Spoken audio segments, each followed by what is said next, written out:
It is 3 o'clock. Good afternoon from the 104.5 The Zone Studios. I'm Ross Johnston, filling in for Zeph, who is on vacation right now. In the NFL today, a blockbuster trade occurred between the Miami Dolphins and the Pittsburgh Steelers.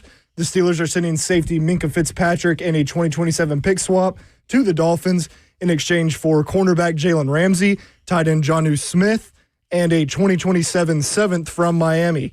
The Steelers will also sign Smith to a one-year extension worth $12 million.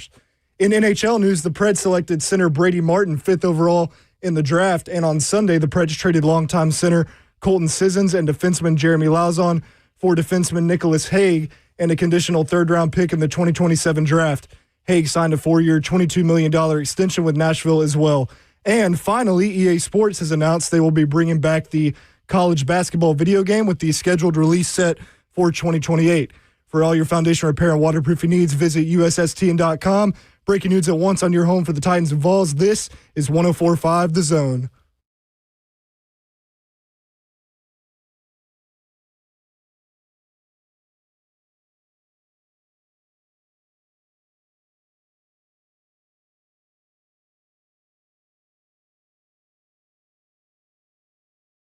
HL 104.5 The Zone. What up, Nashville? Brent Doherty with you on a beautiful day in the Music City. Hope you're having a great Monday. Hope you had a great weekend. It's hot out there, y'all. Hydration. Guest-wise, Mike Detillier, college and pro football analyst for WWL Radio in New Orleans.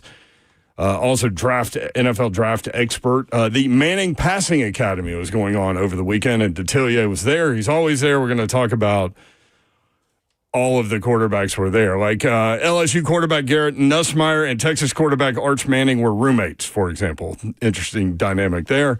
Ole Miss quarterback Austin Simmons. I know a lot of y'all don't know a lot about that guy, but we'll ask him about him. Ty Simpson taking over at Alabama.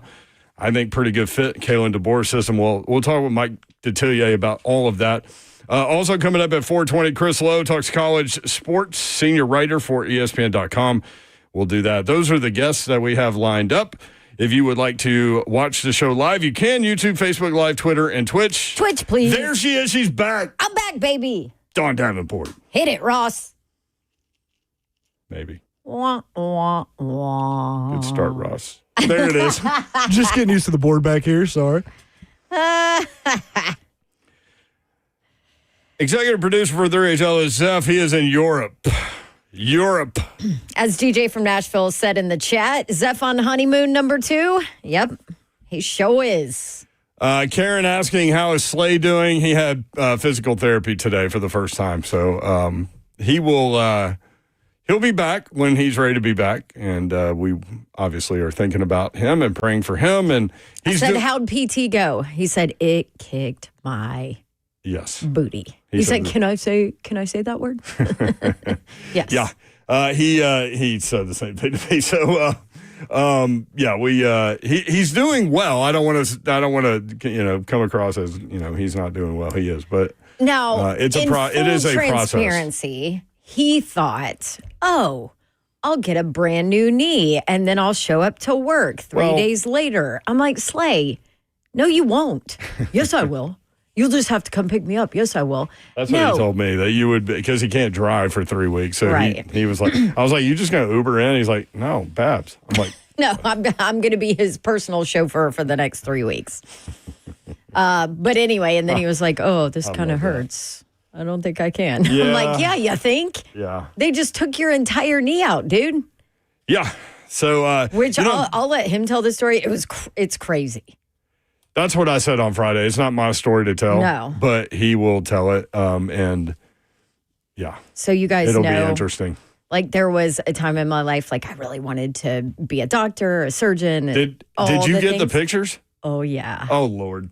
Oh, yeah. Dr. Rob hooked me up with the in-surgery pictures.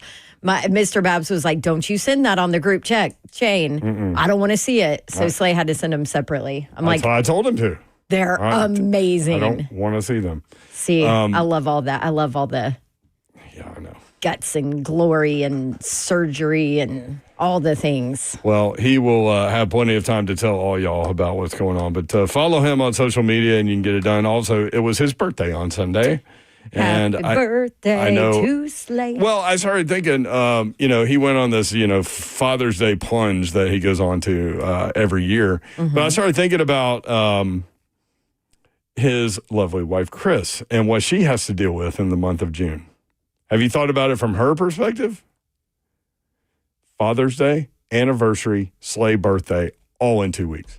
Yeah, but the anniversary washes it all out because that's for her. Okay, but she still has to do something for him, right? Like, so there are three things. Well, and now he just had a knee replacement in the middle of all of it, too. Yeah, exactly. So, Chris, got you. Slay, got you too. But, man. Anyway, we got a lot going on. If you want in, 615-737-1045. Slay's going to zoom in, Candy B says. I don't know. We'll see. I'm not sure if that's a good idea. We get Slay in here off the pain meds. I think he is on pain management right now, and that might be a bad idea. Rick says, Mom, carpool duty. Yep. That's right. Or as I said, I'm about to be his witch for 3 weeks. We were walking out of the studio. When was that? Before I left? Tuesday? And he goes, oh, yeah, Babsy. How did he say it? Will you grab that bag? No, he said, do you want to grab that bag for me? I'm like, do I want to? Do I want to? No, that is not what you said. You don't remember what you said. What did I say? It's not. What, am I just going to be your little witch for the next few weeks? That is what you said, although you didn't say witch. Okay, yeah. Which I thought was really funny. Well, I just love how he was like, do you want to grab that for me? Really? That's how you're going to put it? Come on. I don't even think he put it like in charge that. now. But he just kept hopping on his little crutches, which he said on the show while you were gone. He said, when this is all done, he wants to throw them in the Cumberland River off the pedestrian bridge. He was done. He was done with that knee and those crutches and all the things. Yep. 615-737-1045. You can watch the show again, YouTube, Facebook Live, Twitter, and Twitch. Twitch, please. Laura Knight, first day of Wimbledon, and it's already been a great tournament. More to come. Laura, I'm all in on Wimbledon. We won't talk a lot about it because it's Mayor just not loves it. It's just not a big pull. And doing what we do, we need to talk about the water cooler stuff. But anyway, Wimbledon began today. It was the hottest day one in the history of the tournament. And I was like, okay, well, how hot is it? They kept saying that, but they didn't say the temperature. So then they finally said the temperature, and it was like, they said it was 90 degrees. I'm like, 90 degrees? That's nothing, dude. That's like a cold front rolled through here. That's nothing compared to Nashville. Man. Madison Keys struggled, but won. So did Alcaraz. Number 2 overall seed went to a 5th set, but managed to get the dub. So, hey, yeah. survive in advance. That's right. I'm on it. 615-737-1045. R.I.P. Dave Parker, 7-time All-Star, passed away over the weekend.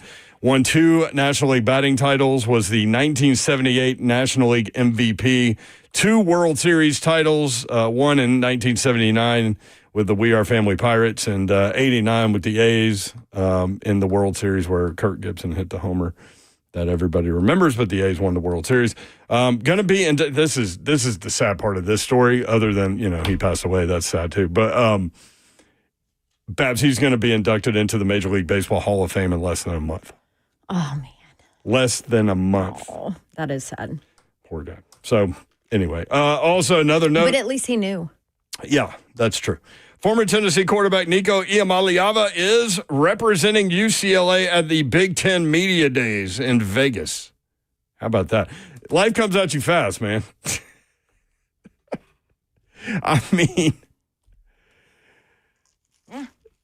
I mean, just a few months ago, he was set to represent Tennessee at the SEC Media Days, but here we are. UCLA, Big Ten Media Days, Vegas. Have fun, kid. I mean, this is our new world. Yes. This is it. People saying that 90 is very hot in England. Yeah, I get it. But, there are, sporting activities where people play sports outside. Where it's way hotter. Where it's way hotter than 90 degrees. And I get that that's hot for England, but these guys are from all over the world. They're just coming into town to play a tournament. It's not like it's a bunch of British people let's go outside and play tennis. No. So, I don't know. What is the temperature right now in Nashville? What do we think? Hot. Thank you, Ross. Oh, yeah, I forgot to Dynamite say. Ross is producing. dropping, Monty. Oh, it's 90 right now. So, God forbid somebody plays tennis outside. Now, having said that, there was somebody that fell out in the crowd today during the Alcaraz match, and he's such a nice guy. He went over to like the ball boy and got a big jug of water and took it over to the people that were helping the guy in the crowd. And then he stood there and waited while his opponent sat in the shade. Bad look. And then Alcaraz won. Yep. How was your trip? Good? Awesome. I mean, it was a trip, not a vacation. Parents out there understand the difference. Yeah, somehow you ended up with Vegas vacation. Somehow you ended up with Beach 9 trip. kids involved in this deal? Yeah. Yeah, that's 8 adults. I think it was 8 kids. I don't know. Too many. I don't know. Too many kids. No, but it was awesome. Baby Babs had a blast, ocean and pool and all the things. Did you see any sharks down there? No sharks. Okay. There have been lots of shark sightings. There have been lots. And don't you worry, Mama was on. I was on it. I made sure. Anytime the kids were in the water, I had my sunglasses on so you could see, you know. But yeah, no, it was great. And the beach, the weather was amazing. It was like 83, 84 degrees, which you don't ever get in June, July at the beach in Florida. The last couple of days here, like there would be a rain shower go through. Not anything like over an extended period of time. And it would knock the temperature down to 79 both days. Standing out at baseball, amazing. it was 79 and breezy. How crazy is that? Oh, yeah, so it was lucky. So yeah, it was great. Baby Babs partied too hard, had a little too much fun, and now we have swimmer's ear, Oh, Lord. which apparently is very painful. And I know because we were up all night. Right. Well, you have ear problems too. Like when you have ear problems, your balance is thrown off. So you got to watch her on that deal. Yes. Make sure she doesn't, go running toward the stairs. Joey in Cross Plains. Joey, Thanks, what's up? Mayor. I'm just saying. What's up, Babs? What's up, Hi, Mayor? How Joey. y'all doing today? I don't know. Still trying to figure it out. So Babs was talking about surgeries and stuff and how she loves it. And I was just telling Ross that when I started first losing my vision, I went through eye surgeries, and I was awake during the whole thing. Well, except for like maybe 10 minutes, so they could block all the nerves in my eyes. Yeah, I've heard about that. That's tough. But yeah, after that, the doc, they would give me Propofol, and I'd be like, all right, doc, talk to you in a minute. And then I'd pass out, they'd block everything, and then wake up. And he actually was a big listener of the station, and he tried to buy the Bulls back in the day. Oh, wow. Oh, wow. But, Okay. yeah, it was. That would have been a good but investment. But yeah, like I said, it was just we'd just sit there and he'd be working on my eyes, and we'd be talking sports, whether it be the Preds, the Bulls, the Blackhawks, Titans, just whatever. All over the board. And it was like the most wildest and coolest experiences. I mean, I hate I had to go through it, but it was actually pretty fun at the time. Oof. Well, thank you, Joey. Good to hear That's from you, brother. crazy. Y'all too. Y'all have a good one. All right, Thanks, see you. Joey. Low post offense. Dodgers beat the A's in 88. That's right. Kirk Gibson with the home run. A's beat the Giants in 89. So that A's Giants series is the one that Al Michaels was doing the game, and they had the earthquake in San Francisco. Oh, that's right. I think. Is it that one? I think it was. I'll look it up. You know me. Usually I know half of stuff, which is in full effect right now. All right, when we come back, Mike It's Detillier. Monday. Is it Monday? It is Monday. Okay.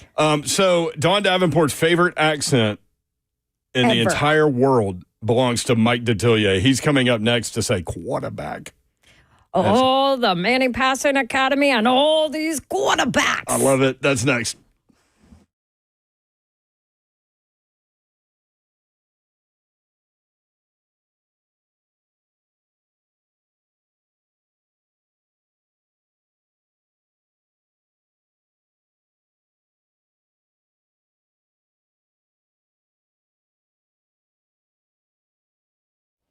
All right. Pella Windows and Doors of Nashville. If you need new windows, you need new doors, Pella is who you need to call. Actually, just had a buddy write me and say, hey, I know you talk about them all the time, but do you really like them? Yes, I really like them. I've used them for windows and doors. My entire rental property, I had to redo all of those. And then also in my home, and we can tell a huge difference in our home when it comes to AC. When it's 100 degrees out, yeah, we can tell which rooms we have put the new Pella Windows and Doors of Nashville windows in and the ones we have not, because they stay way cooler. And maybe you know that you've had to replace your windows and doors for a while, and you know now's the time. Well, it's a great time to contact Pella Windows and Doors of Nashville and ask them for the Dawn deal, because every month I get to do a Dawn deal. I know that it is the 30th here, but I'll go ahead and let you know what our July offer is going to be. 60% off qualifying installations and 0% APR for 36 full months. Call them at 615-249-1910. Tell them you would like the Dawn deal. Pella Windows and Doors of Nashville. You can always schedule your free consultation too and check out that limited time special offer at PellaNashville.com.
3HL 104.5 The Zone. Brent Doherty, Don Davenport with you.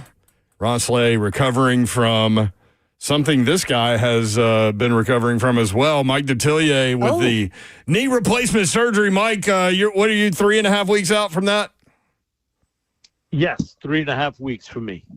How's it going? What does Slay need to know? He's like 3 days out. He started PT today. Yeah, it's a process of every day you get a little bit better with it. And the hardest thing for me was sleep, to be honest with you. Oh, yeah. I'm a bit of a side sleeper, and man, you can forget that. That ain't working with that. I slept a lot more. I have a big lounge chair. So for the first couple of weeks, I would say 90% of my sleep was in the lounge chair, wasn't in bed.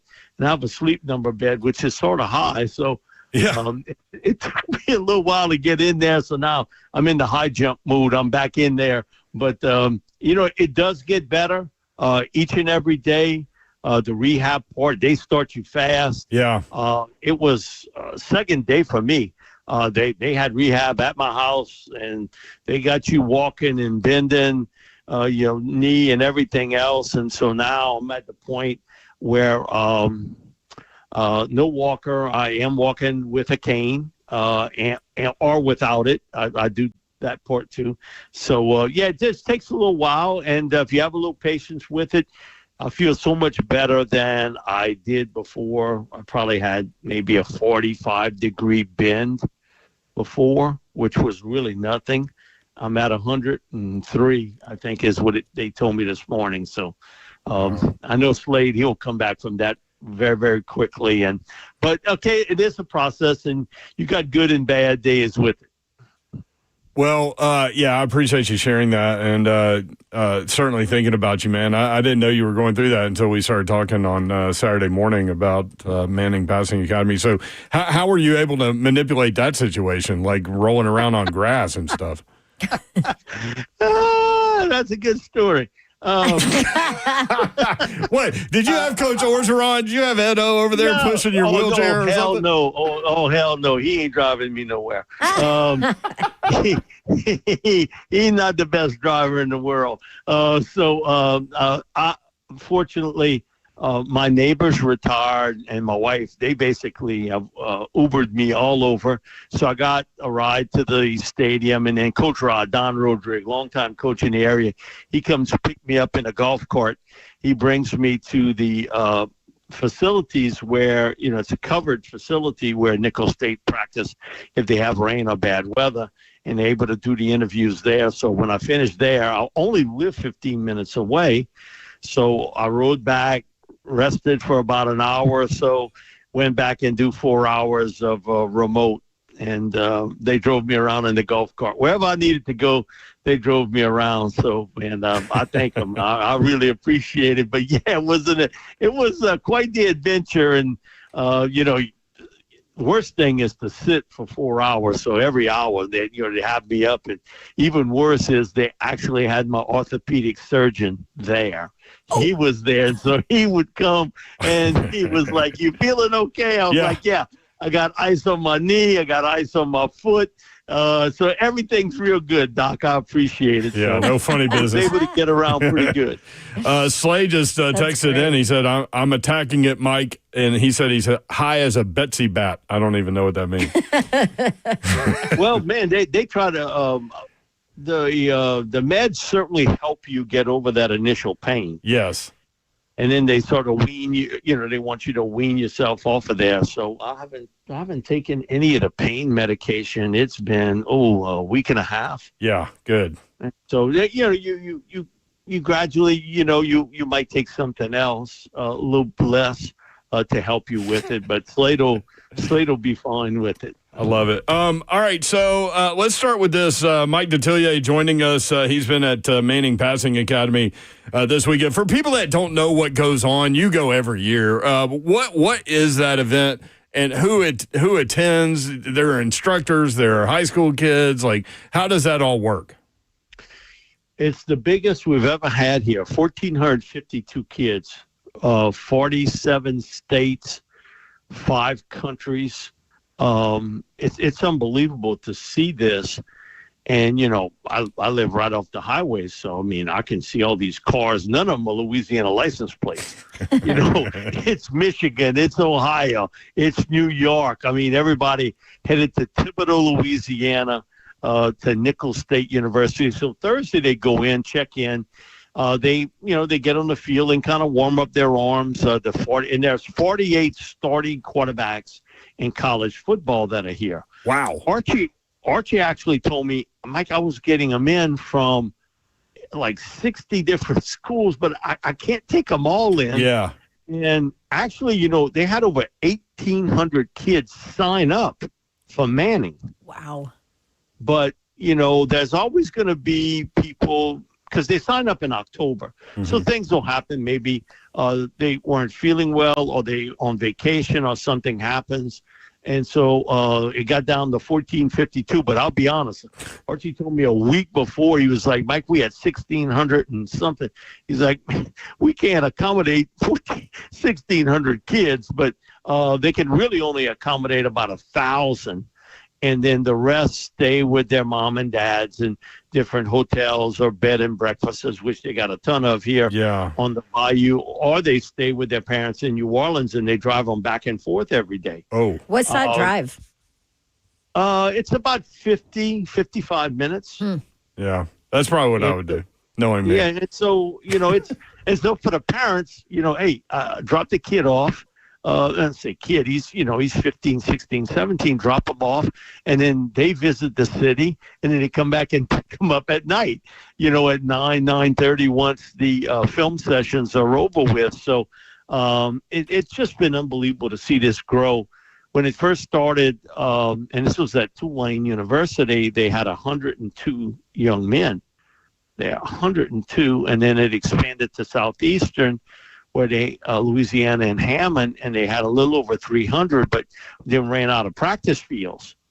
And now the last 2 years, last year was 1,370. Yeah, I think young men, now 1,452. And so Archie was like, well, we got every field covered, that's for sure. And man, it is every field covered. So if they want to keep growing that, they'll have to move it again, won't they? Well, I think it gets to the point where it's pretty much it's going to end up being around that 1,500 mark. And because, you run out of counselors. They had Todd Blackledge here, the former NFL quarterback, now on television. We've had in the past. He wasn't a counselor, but we had a long talk. Jerry Jones, the owner of the Dallas Cowboys, was here. His grandson was here. Dan Marino, John Elway's son, Joe Montana's son, they've all been here through the Manning Passing Academy. And so their thing is, where can I go to eat where it's not crowded? And my thing is, good luck. I mean, there is no place that you're going to go where it's not crowded. Now, Jerry did find a spot where it wasn't too crowded. They made sure Jerry was going to be okay. Yeah. Yeah. Oh, I'm sure. Yeah. Everybody will take care of Jerry Jones and Mike Detillier. I know those two things are true. That's why I got a bunch of them in the vehicle with me when I leave. I hate to say it, but it's true. All right. So just big picture, most impressive quarterback at the Manning Passing Academy was? I'm going to say Cade Klubnik. Really? Okay. Clemson. Huh. And the close second was Lenora Sellers. Yeah. Man, I can't wait to watch that kid play this year, to see that jump, because he had a tremendous jump during last season. Okay, the first day for him on the Thursday, he struggled a little bit because he wasn't used to the receivers. I mean, these are receivers from LSU, from Tulane, from Southeastern, from Nicholls State. Grambling had sent a few, Southern sent a few. Fathom from Southern Miss also. So he wasn't really used to the receivers. But, boy, by day two, it was like he was throwing the cowhide off that ball, and he was accurate. Woo-wee. And Archie and I looked at one another and was like, whoa, wait till he gets in the groove. By the fourth day, by Sunday morning, he was as accurate as he could be with it. He's got a rifle. Klubnik was really, really impressive. just his ability to throw off the run and hit a guy in stride. He did it with ease. So those two really jumped out. I will say Garrett Nussmeier also was very impressive at the camp. It's been his third year here, and he was used to some of the receivers, certainly the LSU guys. Sam Levitt from Arizona State, and he looked a lot better than I thought he would look. He came in here very confident, and he threw the football well, had a long sit down with him, and he was just laughing about, I got to get over. I can't turn around and hand the ball to Scattervoo anymore, so a little bit more on me. But he was impressive, and Arch Manning too. Arch really, really, really looked good throwing the football. He threw the football with great ease. He's got great timing with his throws. He was accurate. And you can see his confidence build. And it's something that Pete Jenkins, we had the Louisiana line camp like the week before. We had almost 800 linemen from all over the country attend the Pete Jenkins Louisiana line camp. And he had told me Sark is going to build this differently around Texas this year than he did a year ago, because he said, yours is much more of the pocket quarterback than Arch is. Arch is a guy that moves around, throws the ball on the run quite a bit. And he said, you're going to see a different Arch this year because he's confident in that system of trying to throw the football off the move. And he said, I think Sark will adjust to that more. We got to see that at Manning Passing Academy. So that was really something to see. But all of them really threw the football. But one thing is, it jumps out at me. Anytime you see somebody and they can really throw the ball, but they're inaccurate, sometimes that stays with them. We saw Anthony Richardson do that. I mean, he put on a show throwing the football and athletically at Manning. But if it was a short intermediate throw, it didn't look too good. Yeah. And he was off. We saw Will Levis, similar, in a similar situation. He can really sling it, but he was inaccurate throwing the football. The one guy that beat the odds in the first 2 days he was here, I was like, okay, I know he's at Wyoming, but boy, he's not accurate throwing the ball, but he got a rifle. And that was Josh Allen. Yeah. The Thursday and the Friday, I would say if he completed 50% of his passes, he completed plenty. But on that Saturday, all of a sudden, it came together. And he started hitting it.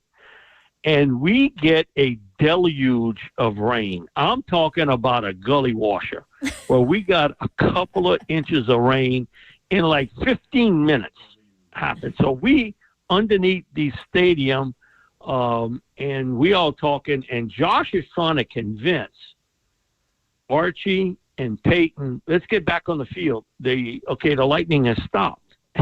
And Archie was like, gotta hold on, it's still raining outside. But he wanted to get back out there and throw it. Well, he was the first one. Finally, Archie said, okay, no lightning. It has stopped raining. Let's get back on the field. He went in the end zone. He picked up a wet football.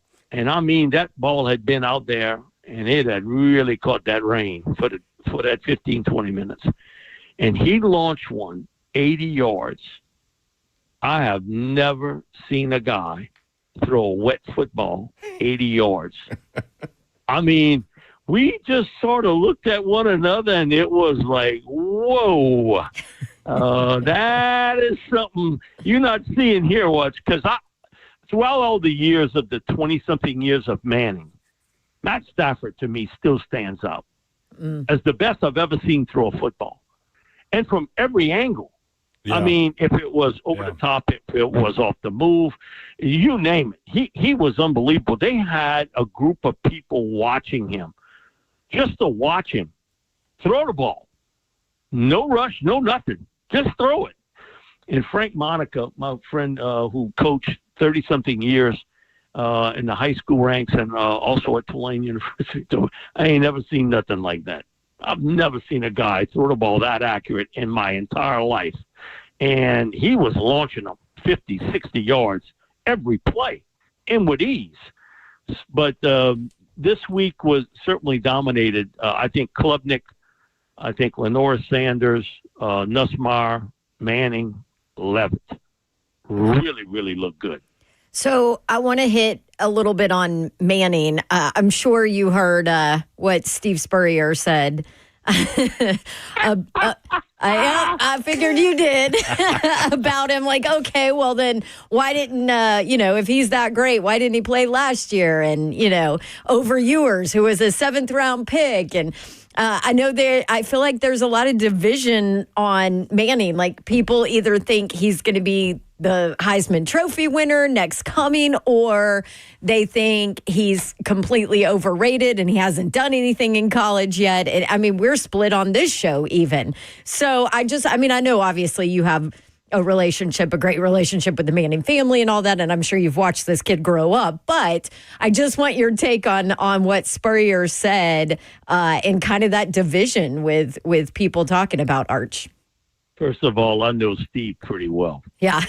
And what he said did not shock me one bit. It is Spurrier's way of sticking that knife a little bit. Mm-hmm. And if you remember, he did the exact same thing with Peyton Manning, that you couldn't spell Citrus Bowl and citrus in particular without UT. Yeah, I do. Because Florida was beating Tennessee. That was Steve kind of sticking it to him a little bit, and he went all around using that. That was kind of a constant on his coaching tour. But no, that didn't surprise me one bit. And there are always going to be. And the one thing with Arch, he's like, hey, I can only be me. Mm-hmm. I'm going to go out there and do the best I can. I don't care what anybody says about me. And that was his comment when he was asked. Listen, I'm not going to comment on that. Or any comment somebody has, good or bad. I take it with a grain of salt. But, I'm going to go out and do the very best I can. And he's talented. And he is much more the runner. He reminds me a little bit of Red, his grandpa. Yeah. And the way he runs. Then Peyton and Eli, come on, they weren't runners. No, not at all. To the imagination. But Arch will take off running with the football, and he sort of has the legs that go left and right, similar to his grandpa. It was interesting. He just sort of laughed it off that, okay, everybody's got their opinion. I'm not going to comment on it because anything I say, is going to be headlines. So I would just say that I'm going to do the very best I can. I try to learn every day. And he said, the hardest thing in life for me is I got to work with my Uncle Peyton for 2 weeks. Because one thing, man, if he thinks what Spurrier tells him is bad, work with Peyton Manning one-on-one for a couple of weeks. Man, Peyton is a taskmaster, and it's so funny to watch him walk the camp. And if he sees something not right with a quarterback, for him to get on him about it. And I remember this is with Jalen Hurts, and Jalen was just arm throwing everything, and he stopped the drills. Hold on. And he was, fooling with it. Hey, use your legs and use this and straighten up a little bit there. He does that. Did the exact same thing with Jordan Love. I pulled up and I was watching, and he did the exact same thing with Jordan Love his final year before his last year in college. He's a taskmaster to it. So I think with Arch, he is used to it. He has carried that Manning name, okay? And whatever it takes with it. And he doesn't shy away from it at all. Mm-mm. And I think he'll have a really good season at University of Texas. He is blessed with some real big-time talent now. It's not like, he ain't playing with a lot of talent around him. He just got to do his job.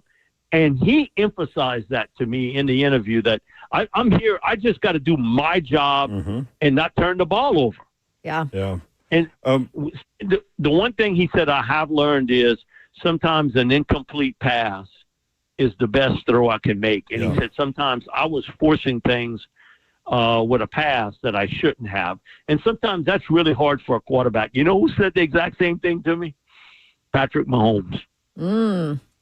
Exact same thing when he came to Manning, that, I've got to learn that sometimes an incompletion is the best throw I can make because there's nothing there, and we live to fight another day. That's exactly right. Will Levis never learned that. Yeah, he's still learning. And Will, He's still learning. Mike, I know you got to do radio at 4, but real quick, while we're talking about the Manning family, all kinds of video out there of Marshall, Peyton's son, throwing middle school footballs.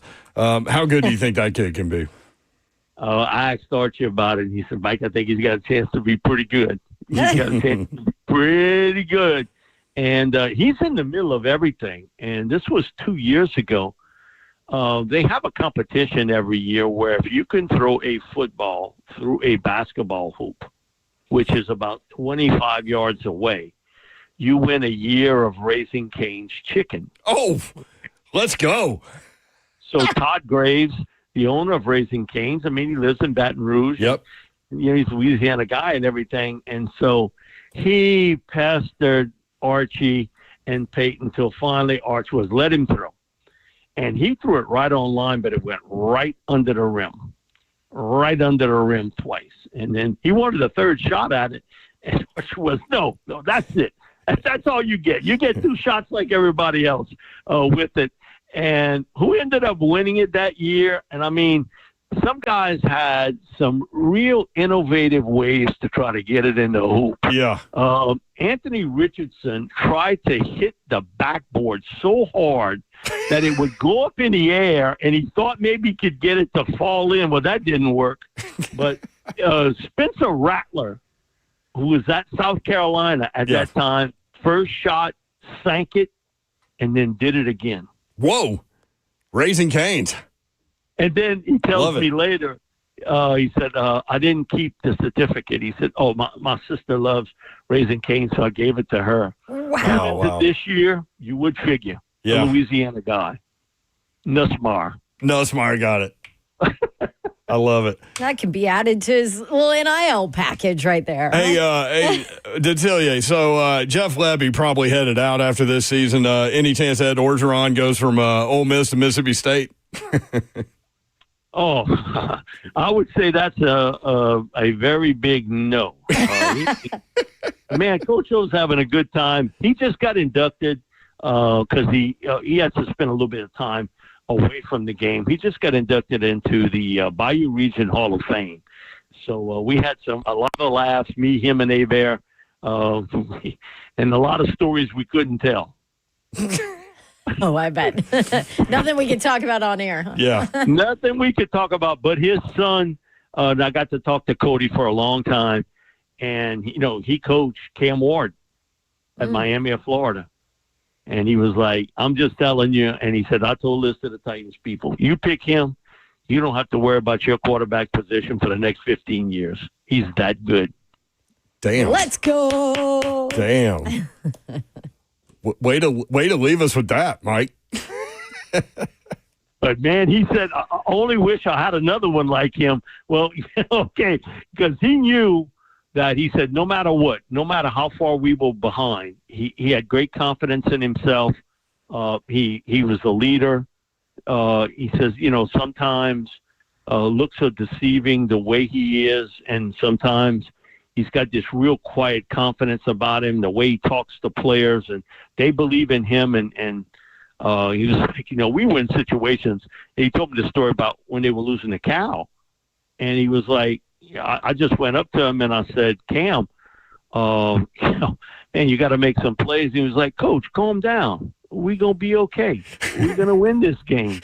And he said, I'd have bet him a lot of money we weren't. But he said, man, he was just unbelievable down the stretch and coming back to beat the Bears. But he could not praise Cam Ward enough about what type of player he is and what he thinks he'll mean to the Titans organization.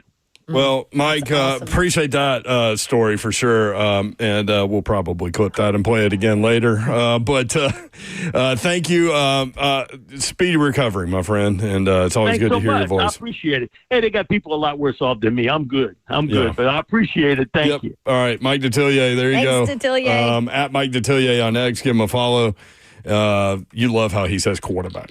And he dropped Gully Washer. And deluge. Spencer Rattler. I love him. Deluge of rain? Deluge of rain. I love it. All right, 3HL more next, 104.5 The Zone.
3HL 1045, the Zone. Brent Doherty, Don Davenport with you.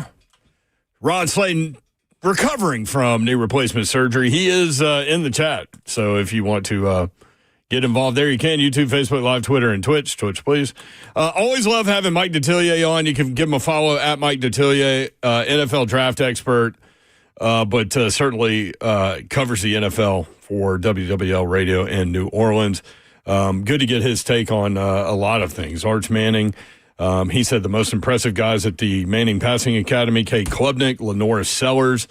It's going to be an interesting quarterback year in the SEC because you've got Ty Simpson taking over at Alabama. We're gonna ask Chris Lowe about some of these guys because we didn't get there with Detillier, but Ty Simpson at Alabama from the state of Tennessee. He's been on 3HL multiple times. I think going to be a really good fit in that Kalen DeBoer system. We'll ask Chris Lowe about him. Also, Ole Miss quarterback Austin Simmons taking over for Jackson Dart, who was taken in the first round in April. First Ole Miss quarterback taken in the first round since Eli Manning. How about that? So what does Lane Kiffin have in him? And we'll kind of go from there. Interesting stuff about Sam Levitt, too. He really likes Sam Levitt from Arizona State. Yeah, that was surprising to me. Yeah, he liked Klubnik, Sellers, Arch, and Sam Levitt. So he also said, instead of we got a deluge of rain, we got a deluge of rain. I like that. Gully washer. Yep, 48 starting college football quarterbacks were at the Manning Passing Academy. And keep in mind, this is at Nicholls State. It's not like, they're in New Orleans in the Superdome or whatever, you know what I mean? With tons of places to stay. This is Thibodaux, Louisiana. I always love the stories like once we get into the college season with all these quarterbacks that end up on a text chain together because they met and got to know each other at the Manning Passing Academy. Right. And it's always fun to hear the stories and the roommates and the text chains and what they all talk about and all of that. Because, they spend time together there. They stay in dorms, right, together. Yeah. And like Garrett it's a Nussmeier really and cool Arch Manning were roommates. Yeah. So, yeah, they get to know each other, and they're all doing the same thing now. When it comes to football Saturday, they're, trying to cut the head off the other team. But okay, Mayor, yes. Well, I get graphic. Yes, you If do. you're new to the show. But good stuff about Marshall Manning. I saw over the weekend, like, some of his middle school tapes getting out there, and he can swing it in his middle tapes school. are everywhere, and it's unreal. And I love Arch it. saying, I think he's got a chance to be pretty good. Pretty good. 615-737-1045 if you want in. Brent Doherty, Don Davenport with you until 6 o'clock on 1045 The Zone. Ross is producing as Zeph is a world traveler. Big trade in the NFL between the Steelers and the Dolphins. We'll talk about it next and how that might impact the Titans. Stay tuned. 3HL 1045 The Zone.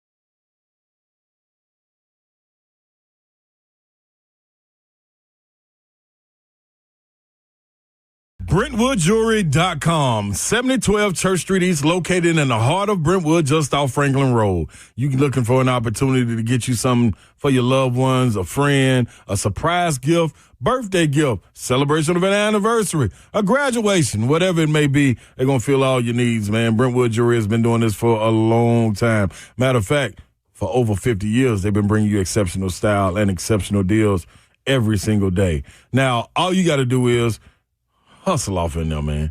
Just talk to the people in there. They're so welcoming. Going to sit you down. If you need some time, you can reserve a spot to go in there and talk about getting an engagement ring. Or you like custom pieces. You got heirlooms that you want to pass down that are precious to you. It's not a style or a piece that you'd wear. Hey, well, they can make it up to par to where you want it. Matter of fact, up to their standards. All you got to do is do it. Go in there. Or if you don't, they're one click away, BrentwoodJewelry.com. That's all you got to do is go to the website. Hit them up. Exceptional style, exceptional deals every day for over 50 years. BrentwoodJewelry.com.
Good afternoon. It is 4:01 from the 104.5 The Zone Studios. I'm Ross Johnston, filling in for Zeph, who's on vacation.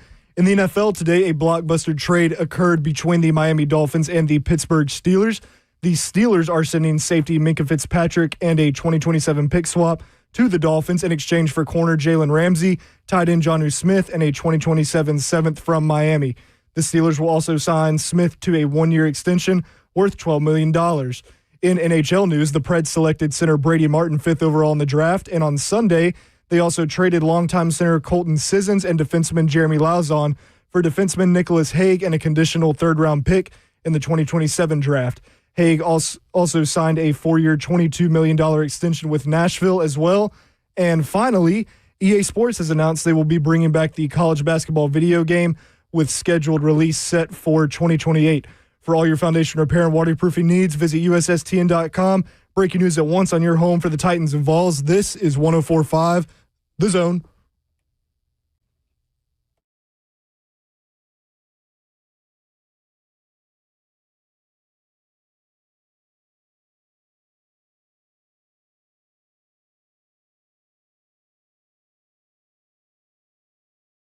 HL 104.5 The Zone. Brent Doherty with you on a beautiful day in the Music City. Guess who's back?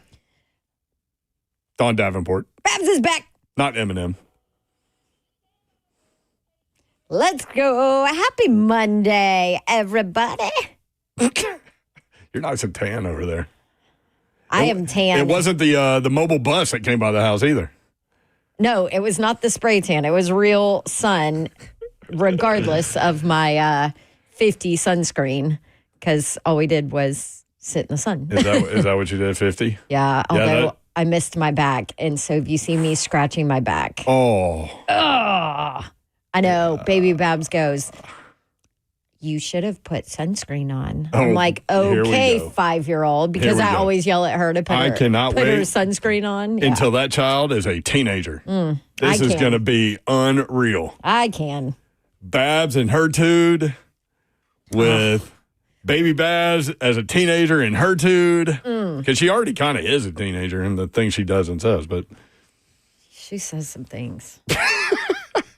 Seriously, I get like flashes of, oh my gosh, what happens when she's like not nice anymore and she has this attitude? Yeah, and it's funny, like when she's super sweet to me always, but she kind of talks like an adult. Like, hey, Mr. Brent, the boys are over there if you want to go talk with them.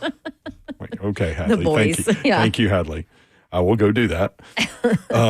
But yeah, so 50 worked though because you're not burned anywhere else. Like obviously, I can't see your back, but my back is fried. But you know why? How'd you miss it? Because guys, it's hard to get your back. You know, and you do the spray and you think you get it all, and then you don't. Yeah, that's true. And then you got to overdo the back. I'm like, basically at the beach, bent over the entire time, building sandcastles or picking up shells or looking at the fish in the water or, you know, whatever, because it's a trip, not a vacation where you're just sitting on the beach. So, you know, one of those. But it was awesome. It was so much fun. It was my 4 best girlfriends from college. We usually do a girls' trip every year. See, I know this about you. Uh-huh. And then you said like 8 or 9 kids were going. I'm like, how in the did that happen? So what had happened was last year on our girls' trip, I think it was last year, we had one too many espresso martinis and, thought, hey, wouldn't it be great if we like get our families together and spend more time? Like we've done a 4th of July here and there, but the kids were younger, oh, this will be great. This will be a great idea to get all the families together. And then during the trip, as the boys are drinking more than the girls and the girls have to take care of the kids, I'm like, why did we invite them all on our trip? Right. Like, I think we go back to our girls' trip next year. Listen, here's the good thing about all that. I'm sure you had a great time, but it will never happen that way again. Nope, might not. Might not. Or also, it'll be like, hey, we'll go on maybe just an adult trip. Also, people are blaming Travis, your husband, for your back problems, that he should have stepped up and made sure that you were covered. That's true. He was busy sitting under the tent while I was building sandcastles. So, okay. There you go. Okay, so the funniest thing that you missed, I was thinking during the break, you were gone Wednesday, Thursday, Friday. So we did a show on Thursday, Split Happens. It's the annual bowling thing that benefits Home Street Home. Yes. By the way, Stephen Young came and he did a phenomenal job of telling his story and why he is doing what he's doing with Home Street Home. With regard to the homeless population and community that is unfortunately on the streets in Nashville. And so unfortunately growing. Yes, and he was homeless for 5 years, and he got out, and his story is incredible. And if you want to reach out to him, you certainly can. They're on social media. Instagram feed is good there. It's Home Street Home _TN on Instagram. But anyway, so he goes into the community and he has a story to tell. Like, I've been where you are.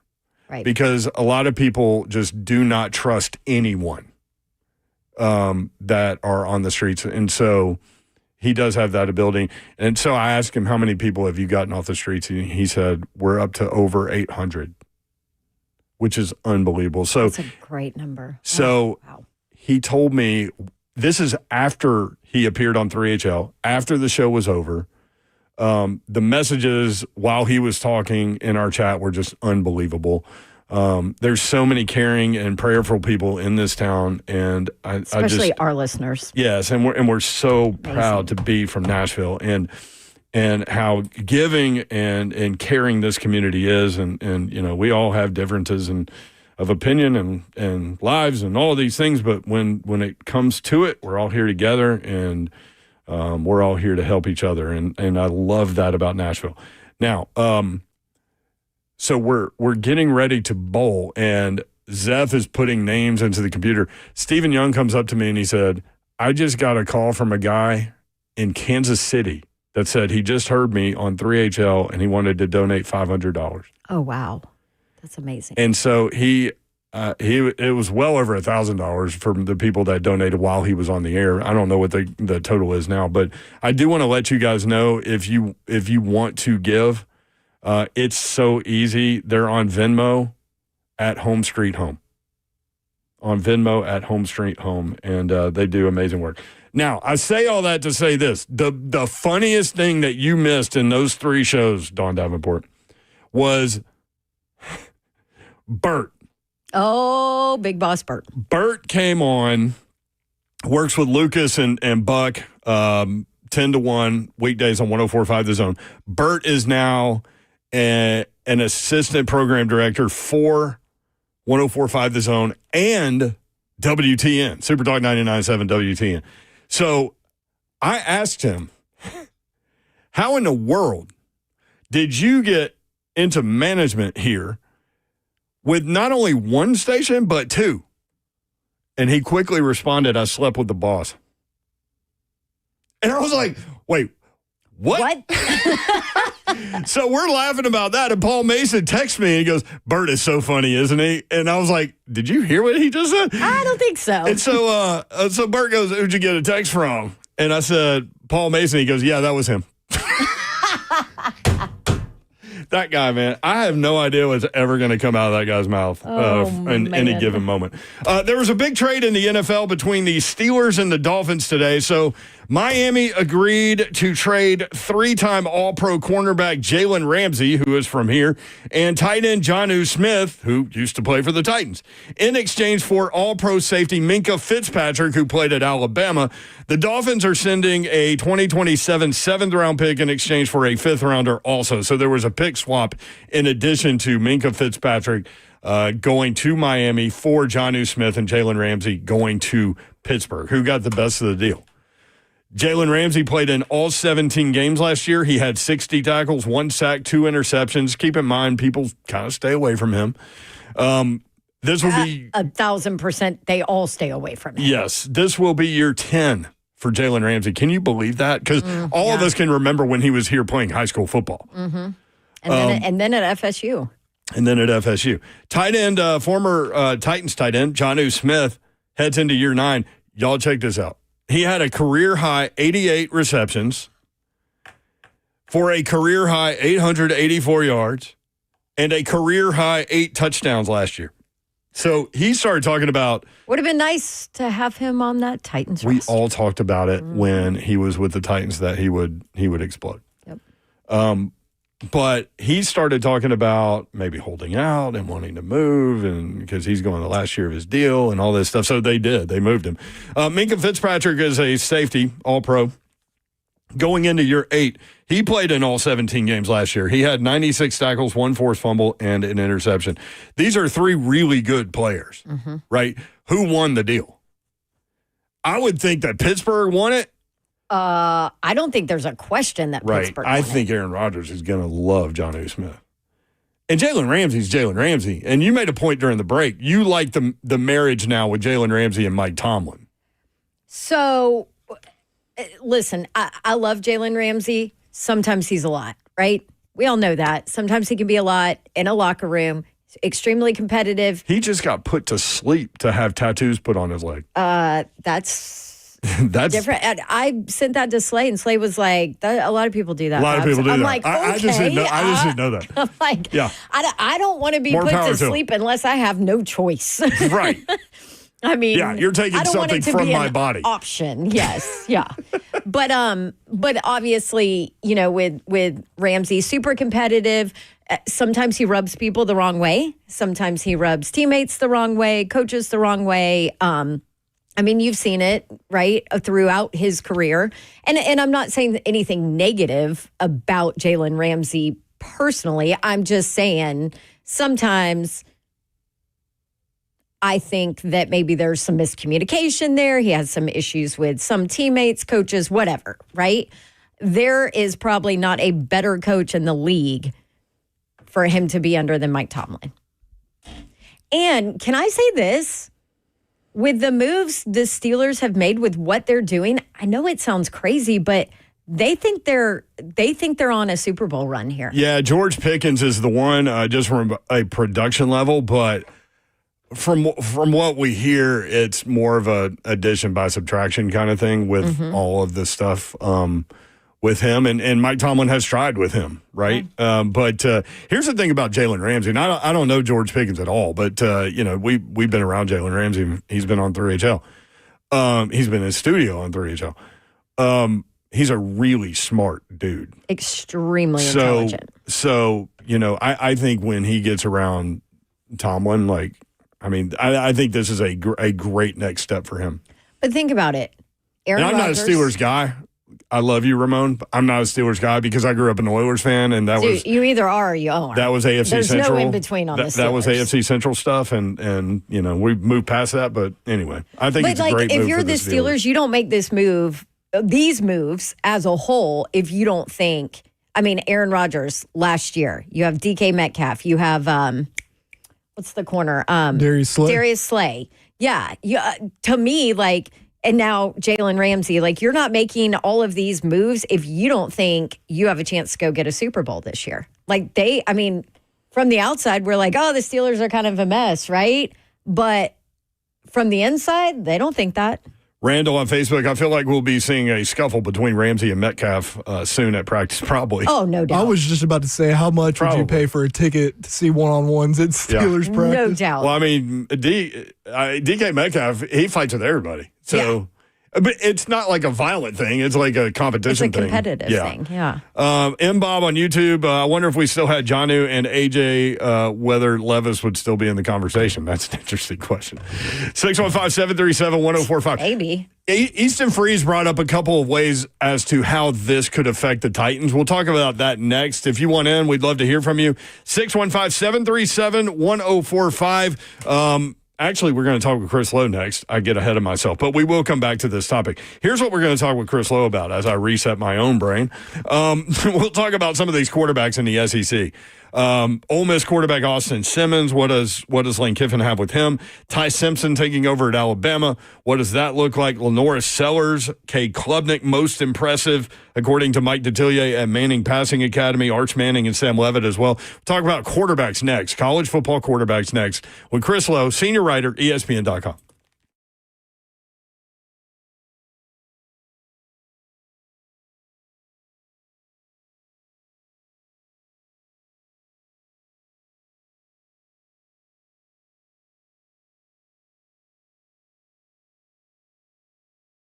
want to tell you about my friends at United Structural Systems, man. It's been hot out there. We've had rain, too, so if you've got waterproofing issues, some of y'all get hit by these scattered thunderstorms and get involved in flooding situations. United Structural Systems can help. Maybe you've got standing water in your crawl space, musty odors, or floor joists with wood rot, cracks in basement flooring, hardwood floors cupping. Your house may be trying to tell you something. Putting off a moisture issue in your home is bad for your health, could lead to more expensive repairs down the road. Maybe you're not seeing these pop-up thunderstorms, and maybe you've got foundation repair issues. When it's hot and dry weather, maybe you notice soil cracking and pulling away from your home, leaving holes or gaps next to the foundation. Are your bricks cracking, walls bowing, doors or windows sticking, drywall separating? All of these are symptoms of foundation repair, and United Structural Systems, they are there to help you out. Foundation repair and waterproofing company that has served Middle Tennessee and this area since 1994. More than 30,000 100% satisfied residential customers, and they can help you. Homeowners trust USS, keeping homes dry and stable. We guarantee our best. Call USS 615-488-7855. That's 615-488-7855 or online, USSTN.com.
3HL 1045 The Zone. Britt Doherty, Don Davenport with you.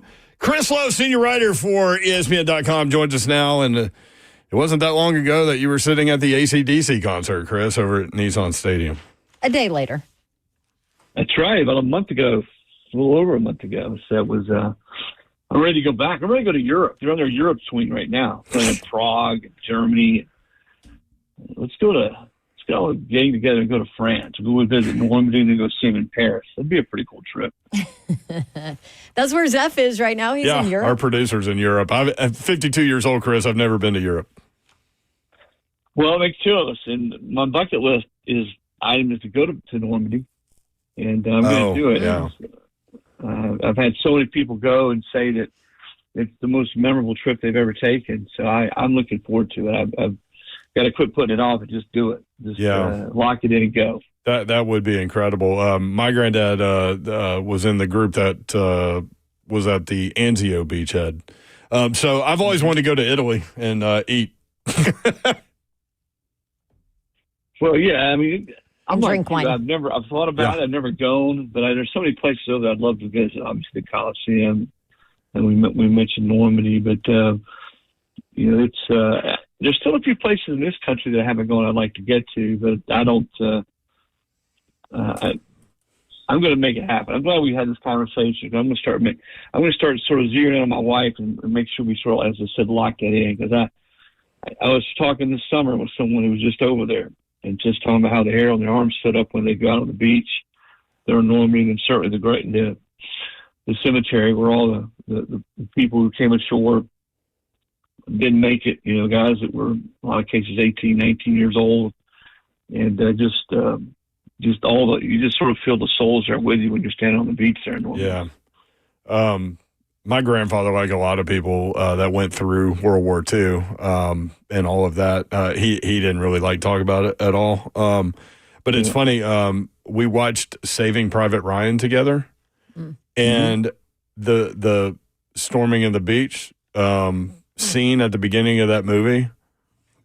He stopped. He pushed pause after it was over, and he looked at me and he said, "That's the most realistic thing I've ever seen on World War II." I've heard that from lots of people, a lot of veterans who were there and survived, have said the same thing, that it was about as real as it gets, that opening scene. Yep. 3HL presented by Ferguson Home. Bring your vision to Ferguson Home, where it all comes together, fergusonhome.com. So, Chris, we were talking with our common great friend Mike Detillier earlier about the Manning Passing Academy, and as typically happens, which is great, there were things that we did not get to with him because he's such a great storyteller. But we were talking about quarterbacks, obviously, and he said the most impressive guys, the most impressive quarterbacks at the Manning Passing Academy this year, Chris, were Cade Klubnik, LaNorris Sellers, Arch Manning, and Sam Levitt. He really liked those four. Yeah, and I'm not surprised at any of them because they all were guys that to some degree have played. I was thinking when we talked or texted earlier today, Brent, you said you want to talk quarterback. The comparison that I would make, and this is for maybe old timers with Arch Manning, because Arch has not really played. He's played some in spots, but it hasn't been his show yet. It's going to be his show this year. Would be Heath Schuler at Tennessee. Remember, he's redshirted in 91, didn't play, sort of played a little bit in spots. But you knew that next year when he took over, he was going to be good. Tough kid who could run, he could throw it, had a big arm, and he was. He sort of came on the scene, broke on the scene in 92, had a big year. I think Arch is that same type of player, a guy clearly that can run and strong, can throw it. Hasn't been his show yet, just like it wasn't his show until 92. Now, this will actually be Arch's, I guess, third season on campus. Yeah. So when I think of Arch and all the expectations, and like the head ball coach, I'm not predicting he's going to win the Heisman, but I bet you when he steps out there this year, people are going to think, whoa, this kid can play. I think the same way. Yeah. Yeah. I think he's that talented. He's not been thrown right into it. He's had a chance to sort of learn from some other guys, and I'd be very, very surprised if Arch Manning is not one of the best 4 or 5 quarterbacks in the country this year. The Heath Schuler comparison is an interesting one. And that 92 season, man, they beat Georgia and Florida. Johnny Majors had the heart attack. Philip Fulmer ends up interim coach. Like, that was a crazy year. Well, and you just knew Heath was just too talented. You had the whole package, and you knew, even though he hadn't played a lot, he was going to be good. And there was a lot of expectations, just like there are for Arch. And sure enough, he stepped out there and delivered immediately. Lenora Sellers is another guy, Chris, I know you love, and me and Slay and Dawn all love him too. The jump in his play and the comfortable way that he played quarterback and just electric, and you can't tackle the guy, and he made good decisions. I mean, just a huge jump in 1 year. I can't wait to see what, the off-season jump looks like for him. Yeah, there are two quarterbacks in the league, when you mentioned the word jump, that I can't wait to see what kind of jump they do make. Certainly Lenoris is one of them. DJ Lagway is the other. Yeah. Both those guys, similar in some ways, and that they can beat you with their legs. They're hard to get on the ground. They got great feel in the pocket of escaping pressure, and both can make every throw. And both played last year. Unlike both of those guys played a lot more than Arch. And played on big stages and key situations and got better. I saw Lenoris, and I was in Clemson for that last game, the South Carolina Clemson game. And he's one of those guys where he doesn't do a whole lot, or he's not just one of these guys that is just like burning it up down the field. And all of a sudden, when you need it in a big drive or a key situation, you can't get him on the ground. And that's what he was on that last drive, the game-winning drive, when 2 or 3 times they had him dead to right, and they just simply couldn't tackle him at 242 or 243. Yeah. If he's as good to start the season, those first 2, 3, 4, 5 games, and makes that jump from where he ended last season to this first season, he will be a top 3 or 4 pick in the draft. And I think Lagway is the same way. If he, his shoulder, they had some issues about his shoulder. I think he's better and talking to people down there and been throwing. If he can stay healthy, both those guys run the ball a lot. So that's the thing to consider is, when you're playing 13, maybe 14 games now and running the football as part of your repertoire, then it gets a little dicey sometimes. But if both those guys stay healthy and make that kind of jump that I think we all expect them to make, they're both going to be hearing their name called pretty quickly in the NFL draft. Chris Lowe with us from ESPN.com talking quarterbacks. So one of the quarterbacks we didn't have a chance to chat with Detillier about, and I've seen some reports coming out of Manning Passing Academy that he's looked great, is Ty Simpson, Alabama quarterback, obviously from Tennessee. So I know everybody here knows him well. But what do you think about Ty Simpson and kind of what he can do? Because you just talked about, you've got Sellers and Lagway that actually played. And now we kind of get to see this new crop in the SEC. What are your thoughts on Simpson? Yeah, and I'm glad you asked me about Ty. I want to clarify something. DJ is not eligible for the draft next year. Lenoris is. DJ will be a true sophomore. Oh, I didn't realize that. That's one thing to point out. He will be a true sophomore. Ty Simpson, here's probably, I won't say it's a little known secret, but I don't know that a lot of people know this. Going into the 23 season, when there was all that speculation about who was going to be quarterback at Alabama, now Milroe ended up getting the job, had the bad start, and of course he played lights out the rest of the way. I think finished in the top 6 in the Heisman balloting. Nick Saban and the Alabama staff went into that spring thinking Ty Simpson was the guy. Felt like he was the best fit, could do all they wanted him to do, and just had that package they were looking for. He just didn't play well in the spring. It really needed to Milroe because they didn't know who their quarterback was going to be coming out of spring practice, where they went and signed the kid out of Notre Dame. Yeah. Who ended up going back to Notre Dame and playing lacrosse. And I didn't know that. I didn't know what happened to him. Ty Buckner. But my point is, even 2 years ago, they felt like this kid Simpson had the talent, and it just didn't work out for him. Didn't play as well and as confidently as they wanted him to in the spring, the preseason. I think that is completely flip-flopped now. And talking to Kalen DeBoer, Ryan Grubb now is on campus as the OC, other people in and around that program, he's been really, really good. In the off-season, the spring practice, I think he's a good example of someone who's waited around. Rarely do quarterbacks wait around now 3 or 4 years if they don't play. They transfer. Ty hasn't. His dad's a coach, and I think that probably helps. I think he's seen his opportunity now right in front of him. I would be very surprised if he doesn't have a big year. I think they're better around him with some players, some receivers. We'll see what happens in the offensive line. But Ty Simpson's a guy that, as we talk about SEC quarterbacks, we probably aren't talking enough about him because he's another guy that can hurt you. He's got good wheels. He can throw the football, and he's been on campus. Granted, he's been in different offenses, but this will be his second year in this offense, and the offense they're going to run under Kalen DeBoer. Yeah, I think he's going to be a really good fit for Kalen DeBoer's pocket system. You know what I mean? Like I think this, and they picked up a couple of receivers, one from here. Like, what year is he again? How long? This is his third year. This right? is third. It might be his fourth year on campus. Is it his fourth? Okay. Yeah, he's been there for I think he came in he came in early. And didn't play. I think redshirt is his first year, and then came in, as I said, in 23, and they thought maybe he was going to win the job. He didn't, and then he was there last year. So I think that will be his fourth year on campus. Okay. Chris, tell us about Ole Miss quarterback Austin. He's 22. Yeah. Ole Miss quarterback Austin Simmons, who, for those that don't know, he's been labeled a genius. This kid is 19. He's already graduated from college. He skipped 2 grades.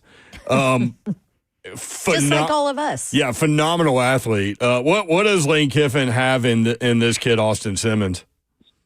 Well, another guy that has sort of waited his turn a little bit. If you go back to the Georgia game last year, you guys remember the Ole Miss Georgia game? There was a series in there where they had to switch quarterbacks and they had to go to him, and he took them. This was in the first half, and I remember sitting there thinking, how long's Dart going to be out? Is this a serious injury? Because it looked sort of worse than it was in the field. This kid jumped right in there, didn't break a sweat. He leads them right down the field for a touchdown, precision like, and you're like, whoa. Okay, obviously this stage is not big for him. Now, granted, doing that one time is a lot different than leading the team throughout the whole season. But again, in talking to Lane and people on that staff, they felt really good about him all along. And Dart blew up last year, had a great year, and there was never any hint or never any conversation at all about bringing him in. But Simmons is another guy that when they got him, they felt like he was going to be their quarterback of the future when Dart was done. And I don't think he's done anything either in the offseason or spring to make them think differently. But another guy that's, he's got a big arm. He's got great feel of the pocket. He can move around, extend the play, that type of thing. He's not as big and strong as a Sellers or a Lagway. He's plenty big enough, but he's not one of these guys that, is necessarily going to break 3 or 4 tackles and run for a touchdown like Sellers did in that Clemson game. But he's another one that, you look around the league. Funny you asked about this because we're going to do something next month on all the different tiers of quarterbacks in the league. The guys who haven't played, the guys who changed addresses, the guys that are getting their first chance to really have the keys to the car, like a Ty Simpson, like an Arch Manning. But there's a lot of great storylines like that. And I'll tell you what, the tier of Oklahoma to me is as intriguing as any of them. Because you go back and look at his numbers, he's the only quarterback in the country last year at Washington State who threw for more than 3,000 yards and ran for more than 800 yards. His OC Arbuckle's coming with him to Oklahoma, so they're going to run that air raid offense. This could be a great marriage for both because Oklahoma desperately needs some infusion of firepower in their offense. They were awful last year on offense.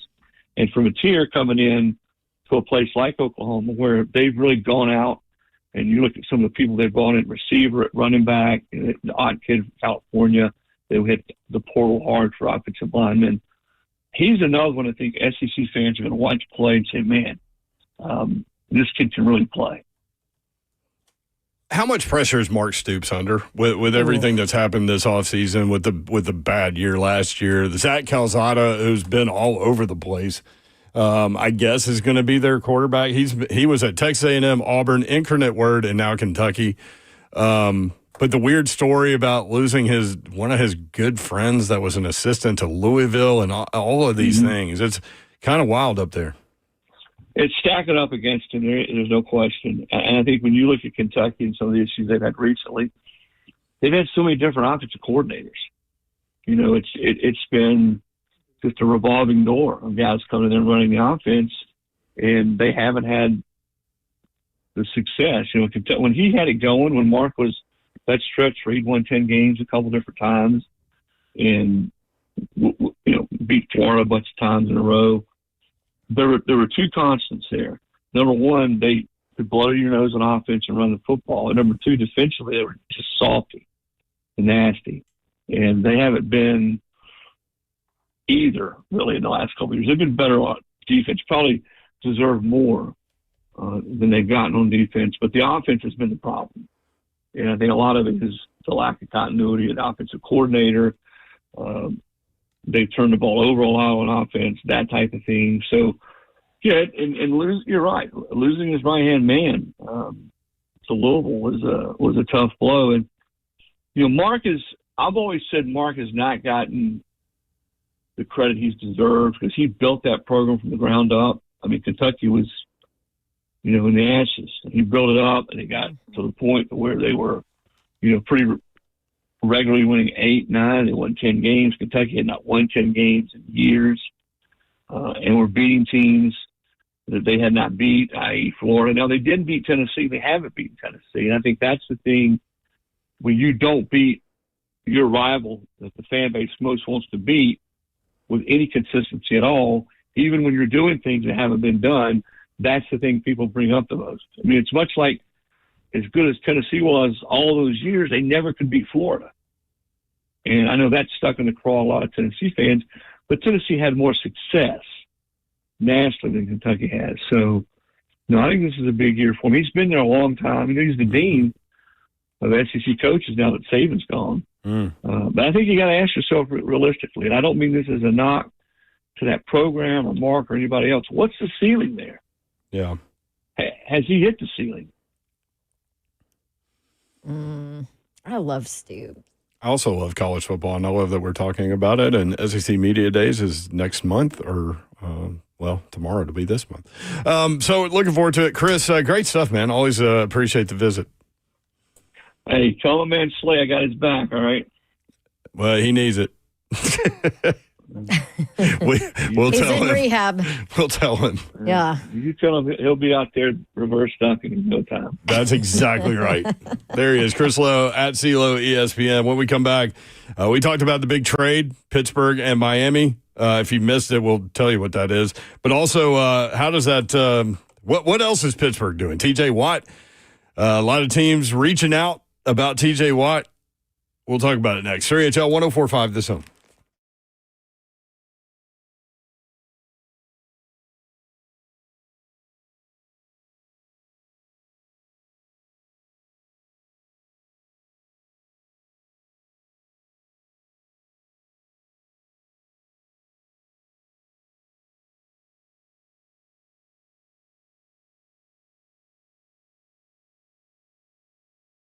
Holistic stem cell therapy. It comes to your door with Kellum Stem Cell Institute. They bringing it to you, man. They brought it to me, and I'm so excited about it. And why wouldn't I be? And I get rid of all the inflammation in my body. It's real simple. Many patients have experienced remarkable results, just like mine. They got their own testimonies. Well, here's mine. I was riding in the cars, man, after being playing all of these years, and inflammation just tearing my knee up, man. I mean, it's like a burning sensation. I had to get out and stretch on long rides, but not no more. Nope. Your body, your cells, your solution. Handled all of that. Yes, and you got to believe that the stem cells are stored for future and continued use. So say you have an accident. You need to go get a little pep up, little hit of the secret potion. Well, it's your potion, so you can go hit it anytime. All you got to do is go reach out to Dr. Kellum, get you a consultation, 615-850-4415, 615-850-4415, KellumStemCellInstitute.com.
3HL 1045 The Zone. Hope you're having a great Monday. We were just out on the lanai. That sun is hot, dude. Mm-hmm.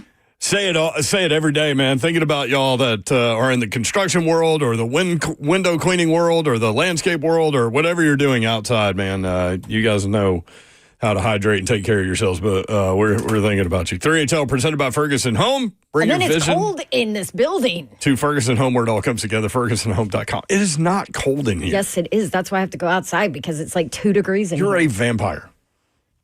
You have no blood flowing through those veins. Ross, It is cold in here. thank you. Ross, what are you doing? Yeah, See, that's Ross only said that because he Listen. lives right down the street from you. And guess gotta what deal shirt with he's you. wearing today? I'm wearing a long sleeve shirt because Yep. it gets a little chilly in this producer room back here. And My it is goodness. a beautiful long sleeve shirt that has a very large Duke Blue Devil on it. Let's go.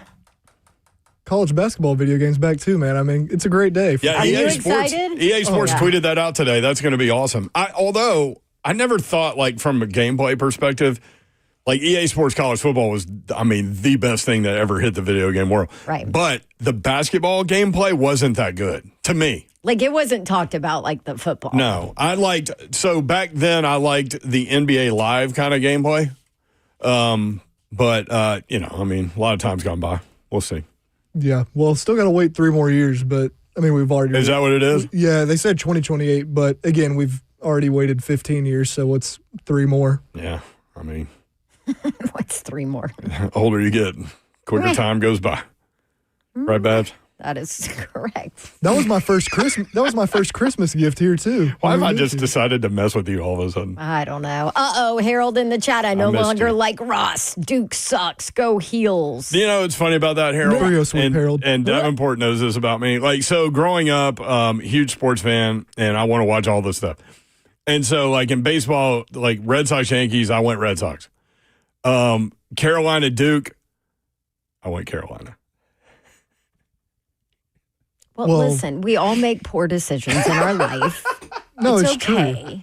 It's okay. And Duke Harold, just had We so forgive many unlikable players when I was a kid that I just like Bobby Hurley, man, just boot that guy into the What sun. you're such a hater. I am what? a hater. Was Leitner? You know, Leitner, you boot him into the sun, Grayson too. Allen. That was my Grayson Allen entertained me, JJ. actually. JJ. Yeah. JJ, I actually liked. Did you? Because Yes. oh my gosh, He so could many people stroke hated it, dude. Yeah, he wasn't antagonistic, though. You know, like Christian Leitner was. Christian Leitner's going to let you know where you messed up Yeah. and what he's about to do. Got a whole 30 for 30 about it. Harold says, that is why I love the mayor, best mayor ever. No. Andre, NBA Live was the best back then. Yeah. Did you do that in other sports? Did you, like, because I always wanted to invest time in big rivalries. So that's why I wanted to watch the Red Sox Yankee games, right? Oh, I love I have a couple Red Sox shirts, hats, all of that. Because there was a time where I was like, okay, I think I want to be a Red Sox fan. Yeah. But I also always lived in cities that had. Because, I was born in Plano, which is right outside Dallas. So, Right. So Cowboys, did you have No, Rangers. there's no way. There's no way. How do I not know this? yeah. I was born in Plano. What? What? Yeah, I swear- And y'all live in the same neighborhood now? What the hell is going on here? You were? I was. Were I you forget- born at Plano General Hospital? Listen, Probably. I was going to say, I forget. how can I be in a Oh room my where gosh. 67% of the people were born in Plano, Texas? This is not possible. That is What? crazy. We went to Ross. Prestonwood. That's where I went. Known you all What? this time and didn't know that, but here we go. What? Bizarre. Yeah. Okay. Here That's goes your creepy. Here goes your we live in the Matrix thing. Yeah. Wow. Okay. Plano, Texas. Plano for life. When No, you went to Peachtree City. North Side. When did you leave Plano and why? We moved in 06 to Charlotte with my dad's job and then moved here in 2010 from Charlotte. Okay. A lot of people compare Charlotte and Nashville. It's the same except no Broadway. But pretty What much were same. you, except Nashville's way cooler. Yeah. What year were you born? I can't believe I'm asking this. Why are you doing this I to don't us? know. What are you doing? 2002. Okay. Well, that's when I graduated college. So Isn't it funny how we're surrounded by people that were not alive during 9/11? Born 1 year after. Right. Zeph was not, or Zeph was a baby. Zeph was a baby. That's crazy. Wow. Yeah, I was. Did born you on- watch the Osama bin Laden documentary? I still haven't watched did. that. I need to. Well, I was actually born on 9/11, 2002. So I've always been. Oh, You know. so it's always been you've big had a day. tie to it, yeah. But yes. Wow. Okay. Okay. Well, this segment didn't go the way I anticipated, Jim but that, freaking Nancy's been stalking you for years, Babs. Run. I know. He lives in my neighborhood. I know. Like, how long would it take you to walk to her house? There's a couple hills, so probably 2 or 3 minutes, I guess. 2 or 3 minutes. 3 or 4, 4 or 5. Depends on the day. Bobby, next up on 3HL. Bobby, what's up? Yes, I called around 3 o'clock or so. I remember hearing Baby Babs got swimmers there. So I wanted to shed some light on some of the concerns for that. Oh, okay. So I got swimmers ear real bad when I was 9 years old. I had to have ear surgery. They had to take out my eardrum and replace it with a piece of cartilage because it disintegrated a hole in my eardrum. Oh, my gosh. Yep. So, I mean, it didn't stop my military career, but it definitely hindered it. So, I've had to have waivers for my hearing everywhere I've went. So, it's definitely something to keep an eye on and have checked out. Now I have to leave the show early and go get Baby Babs. Thank you, Bobby. I just wanted to try to look out, you know. Yeah, Thanks, appreciate Bobby. you, man. Now, Bobby's looking out. my pediatrician's going to be like, oh my gosh, stop calling me. Or Dr. Mantle. Poor Dr. Mantle. God, he can not get away from our family. Is he related to Mickey Mantle? Have you ever asked him? I'm going to go with no. Well, how do you know? You don't know. I mean, who would have thought Roz is from Plano, Texas, where you're from? Fair enough. Fair enough. Marciano says, Roz, has anyone told you sound like Hank Hill? Gotten about every other comparison. Yeah. Damn it, Bobby. Oh, yeah. That is literally my Ross impersonation. So I never watched that show, but I always say, damn it, Bobby. Huh. All right. Now we'll get to when Hank we come Hill. back. We have Ian Rappaport talking about that trade today. Pittsburgh and Miami. Jalen Ramsey and Jonnu Smith go to Pittsburgh. Minka Fitzpatrick goes to Miami. Meanwhile, teams have been contacting the Steelers reportedly about a potential grab for edge rusher TJ Watt. We'll talk about all that next. 3HL 1045 The Zone.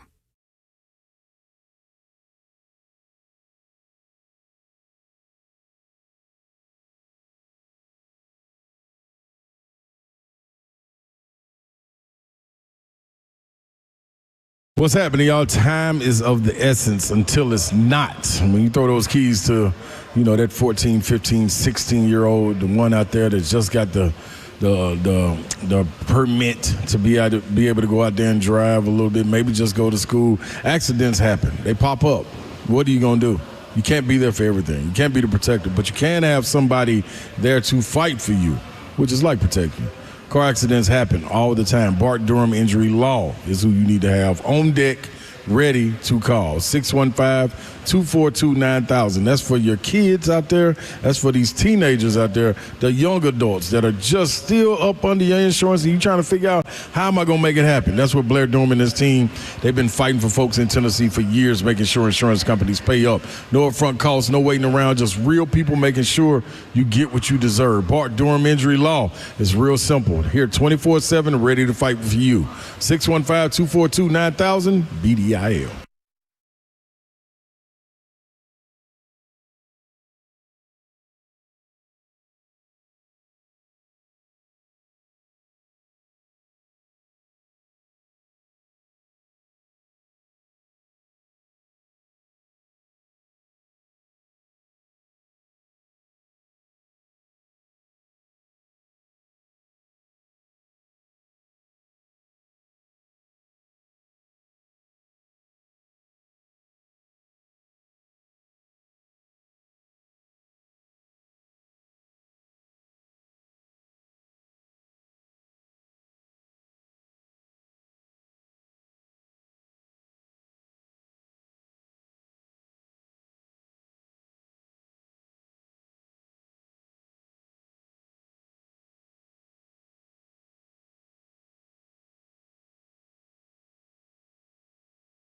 Good afternoon. It is 5:02 from the 104.5 The Zone Studios. I'm Ross Johnston. In the NFL today, a blockbuster trade occurred between the Miami Dolphins and the Pittsburgh Steelers. The Steelers are sending safety Minkah Fitzpatrick and a 2027 pick swap to the Dolphins in exchange for Jalen Ramsey, Jonnu Smith, and a 2027 seventh from Miami.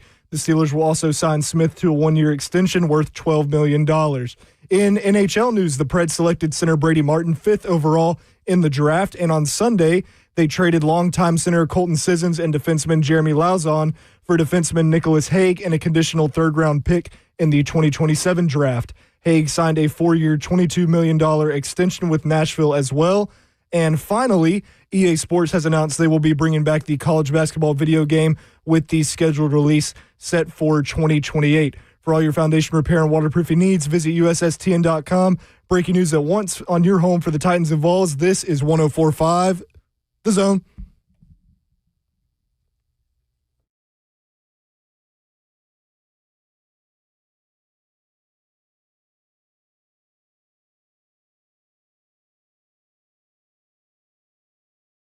HL 104.5 The Zone. Hope you're having a great Monday. Brent Doherty with you on a beautiful day in the Music City. It is hot out there, y'all. Of course you know that. This is not groundbreaking stuff by me. It is not. Ground-cracking stuff, maybe. Don Davenport is back, y'all. Happy Monday. I'm in the building. How warm was it in Florida? It was awesome. It was like 83, 85 degrees. While we were there. Okay. Amazing. Yeah?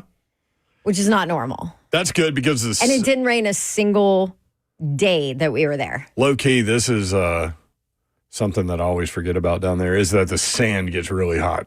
Yeah, it was not that bad. Which is good. Crazy. Good. Baby Babs got to go crabbing. Well, honestly, I went crabbing with her for the very first time ever. Oh, really? I have never done that. It's fun. Like everybody, my best friend bought everybody the little lights you put on your heads. Well, you don't need to go spelunking. Well, no, it was. All you need is it a helps. flashlight. Yeah, but we all had matching headlamps, matching nets. Your net matched your headlamp, and I'm like, what are we doing with this? Like, what are we? You always go to the nth degree on everything. No, it wasn't me. It was my best friend. It was her. Oh, okay. But anyway, Quick to point blank. Baby Babs has not stopped talking about it. Oh, so yeah, apparently, if we ever go to a beach, crabbing is now our thing. Did she catch one? Yes, she did. And she was so proud. And it was the smallest little, it was like this big. It looked like a little sand mite. But she got it with her net, scooped it up, and put it in the bucket and was so proud. Aw. It was real cute. Well, that's good. Glad to have you back. Slay Dog is rehabbing his new knee, and he's doing well. He appreciates all the thoughts and prayers, and you guys can hit him up in the chat. He gets in and out of there. So I think he put video on his Twitter of his, what do you call it? Rehab session this morning. Oh, he did? Yeah. Okay. He did not put the pictures out he sent me. Don't worry. Yeah, I don't want any part of that. Dr. Rob, good job. But I can't wait to have Slay back and the team all back together and all those things. And we're just so thankful and glad that he was able to get through that surgery and get it done, because he was in excruciating pain. So anyway, that's the update on Slay Dog. He's doing great. There was a big trade in the NFL between the Steelers and the Dolphins today. Miami agreed to trade three-time All-Pro cornerback Jalen Ramsey and former Titan tight end Jonnu Smith in exchange for All-Pro safety Minkah Fitzpatrick. There was also a pick swap in there. Dolphins sending a 2027 seventh-round pick in exchange for a 2027 fifth-rounder. Ramsey played in all 17 games last year. He is from here, if y'all don't know that. 60 tackles, 1 sack, and 2 interceptions. This will be year 10 for him. I cannot believe he's been in the league that long. And had his best season yet last year. Former tight end, Titans tight end Jonnu Smith certainly did. Heads into year 9. Yes, I was talking about him in year 9. Yeah, he caught a career-high 88 balls for a career-high 884 yards and a career-high 8 touchdowns. All of those numbers were way more than his previous best. Minkah Fitzpatrick goes into year 8. He also played in all 17 games last year. He had 96 tackles, 1 forced fumble, and 1 interception. all these guys are really good players, right? So if you're looking for the answer to the question, who won this trade, my opinion is that Pittsburgh won it because they got two really good players, and the Dolphins got one. I think it's as simple as that. I agree with you. Oh, look at that. Huh. Mark that down. Crazy things Ross. happen. Clip it. 5:07 on a Monday. Yeah, Ross producing the show today as Zeph wanders the European countryside. Zeph is still texting us stories. I know. I'm like, dude. I have a we policy. are getting beautiful pictures and food pictures too. So Right, but okay, that's great, all well and good. But sending sports story, like if you take a day off, take a day off. You know what I mean? If you take a Okay. week off, take a week off. oh, really, Mayor? What? You do the same exact thing. I don't. I don't even check the text chain. That was a laugh of guilt. Yeah, because he knows he does. Babs He does is the like- same thing. He's like, oh, yeah, I've Okay, got well- this day. I'm, whatever. Okay, well I have And then different. he still texts us. I have different rules for y'all. Then I want y'all to take the day. Okay. What the hell else do I have to do? Both you and Zeph, that's just what you do. Yeah. So anyway, before we get to TJ Watt and then Easton Freeze, we'll probably talk about it in the 520 segment. He kind of opined about how this might impact the Titans on some level, which we will talk about. But let's hear from Ian Rappaport, Rap Sheet, talking about this Pittsburgh-Miami trade. Ross? We have a blockbuster trade. I know it is June 30th, but a blockbuster NFL trade. Here's what we got. Sources tell me and colleague Tom Pelissero, Jalen Ramsey, Jonnu Smith, and a 7th-round pick, a blockbuster, are going from the Miami Dolphins to the Pittsburgh Steelers. This Jalen Ramsey deal gives him a raise, $1.5 million more than he was going to make. It was dead a week ago. It is now very much alive and happening. Pittsburgh Steelers have not stopped, loaded up since they got DK Metcalf, Aaron Rodgers, now Jalen and Jonnu Smith. So who goes back? It's a future 5th-round pick, okay? It is also all-pro safety Minkah Fitzpatrick. So Minkah goes to the Dolphins, a reunion, while the Steelers continue to load up. Rap Sheet's so happy. Like, he's so excited about it. Like, here it is on June 30th, and we've got something to do. Oh, my gosh. These are 3 really good players, 2 all-pros. I mean, I'm kind of excited too. I am too. Because we have something to talk about. And it's change. Change is good sometimes. And, I mean, we'll have to ask Savage, but I think the Steelers internally think they can go contend for a Super Bowl. I love Jonnu Smith, man, and we talked about this earlier. You agree with me, but I think that that Jonnu Smith will be a great target for Aaron Rodgers. Like that safety blanket, he loves that. And a veteran, older guy, knows what he's doing, coming off his best career year. Yeah. Meanwhile, teams have contacted the Steelers about a potential grab for edge rusher TJ Watt. The Steelers have been adamant about Watt finishing his career in Pittsburgh. This is the final year of his deal. He'll turn 31 in October. 4-time All-Pro, not just Pro Bowl, 4-time All-Pro, 2021 NFL Defensive Player of the Year. He had 11.5 sacks last year. He had 19 in 2023. He's got 108 for his career. Adam Schefter with ESPN talking about TJ Watt and what's going on in Pittsburgh. What about TJ Watt? Yeah. Everybody just has assumed, rightfully, that the two sides will figure it out. But I don't think they're very close right now. And I don't think that he's particularly pleased. Now, it could change just like that, and they could figure out a way to get it done. But you know what? They just gave Jonnu Smith more money. They just gave Jalen Ramsey more money. They haven't given TJ Watt more money. And you just wonder how that's going to play out here in the coming weeks. Again, he's such a part of the team, you cannot imagine him not being there. Yes. But you would think that this situation would be settled by now, and it's not. McAfee trying to jump in there. A bunch of times. Yeah. But basically, Shefty's like, disaster. They're not close. It's a good point, though, too. Like, Usually those things get done last second. the trade's good for Pittsburgh, but in TJ Watt's perspective, he's like, y'all are paying these dudes money, and I'm not getting any money either. Yeah, I mean, Jalen Ramsey's, what is he, around 26 something? And, He probably demands a pretty penny. And Miami's only paying 3 of that, I think I read today. It's not the Ryan Tannehill pay you to take him kind of deal. That was a fleecing, man. Yeah, it was. And it worked out great until it didn't. Yeah, until it didn't. It worked out for a year and a half. He was the number 2 rated passer in the NFL. Yep. And then offensive line failed him, and he started seeing ghosts, and it's been that way ever since. Yes. 615-737-1045 if you want in. At 3HL 1045 on X. You can watch the show live, YouTube, Facebook Live, Twitter, and Twitch. Twitch, please. When we come back, we got a lot to get into when we come back, actually. Easton Freeze with an interesting angle as to how this might impact the Titans. Also, Ross found some stuff from L'Jarius Sneed, where he talked at a youth football camp, and we got a little Cam Ward update. And also Mike Detillier earlier, kind of unprovoked, said some really interesting things about Cam Ward, and all positive if you're a Titans fan. Based on what he knows, he's best friends with Ed Orgeron. Ed Orgeron's kid was analyst at Miami. He was an analyst a couple years ago there, so I don't know if he had like an official position. And he told Detillier some things about Cam Ward. We'll replay for you. All that coming up. Stay tuned. 3HL 1045 The Zone.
3HL 104.5 The Zone. Brent Doherty, Don Davenport with you. Ross producing. The Tennessee Sports Hall of Fame class of 2025 banquet is coming up. Yeah. Our man Slade Dog getting put in there. Get ready for one of the biggest nights in Tennessee sports, the Tennessee Sports Hall of Fame Class of 2025 induction banquet presented by the Tennessee Titans Saturday, July 19th at the Omni Nashville downtown.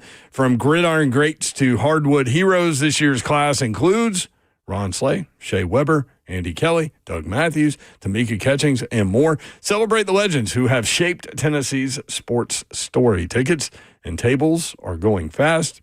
Reserve now at tshf.net.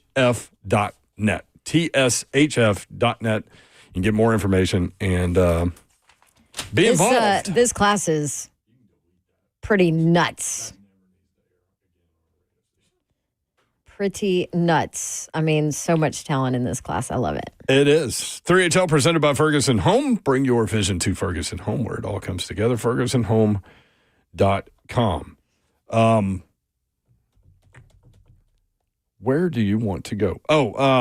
Easton Freeze with A to Z Sports came in studio last week, and he does a great job over there. And I got to find it. I pulled up on my phone. Go check Buck Rising's Instagram feed. He put a video from their show out that I literally have watched like 25 times. It is so funny. Oh, it was when we got the email that the fire alarm testing was going to go on during Buck and Lucas and Bert's show. And I was like, oh, I can't wait to hear Buck complain and whine. And, has to be during my show. All of that. I'm like, I can't wait to see how they handle it. Well, Bert and Lucas took over and made Buck miserable, which I always enjoy. They basically had a dance party during the fire drill, fire alarm thing. And, you can check out at Buck Rising on Instagram, and it is phenomenal. It's so I good. made sure I showed Babsy during the break and then watched it again after I did. Real quick, I started to say the Amy Adams Strunk, but Amy Adams Strunk, her daughter got married Miss Amy. at Nissan Stadium. Y'all. What'd you think about this? This wedding. Okay. Anybody that listens to this show knows that my dream job is to be a wedding planner, event planner, like all the big, beautiful, happiest day of your life things. This wedding on the field at Nissan Stadium with the most beautiful tent and setup and all the things. It looked amazing. Amazing. What do you think the final tally was? I mean, I'm sure she didn't have to rent her own building, but maybe. I don't know. I would think not. Yeah. So the event space is free. Yeah, but there are multiple tents that had to be constructed, and they're not one of your them's made out of typical glass. And, exactly. Yeah. I mean, you're looking at that wedding was at least $500,000. At least. Did you see Will Levis was there too in attendance? Did I think he's pretty good friends with the groom, right? He might be. That might keep him in Who is Nashville. also the director of football operations for the Titans. There you go. So he's our backup quarterback this year, is what we're saying. Who, Levis or Levis. the groom? I'm good with Levis as the backup. Are you surprised at all the talk that people are like, I don't think that'll fit, man, because he's too competitive. He wants that job, blah, blah, blah, all these things. Like, well, yeah, all of them are. All of them do. I go back and forth, though. You go back and forth. I go back and forth just Okay. because it's Levis, because he's so emotional. Right, but he's that's better always than, been a concern of mine with his. He's way with him. better than Brandon Allen and Boyle. Listen, Boyle if you're Williams. on your backup quarterback, it doesn't matter. You're screwed. Yeah, so but, who I mean, cares? Like, I feel like this is going to be a hot take. I feel like you can win games with Levis at quarterback.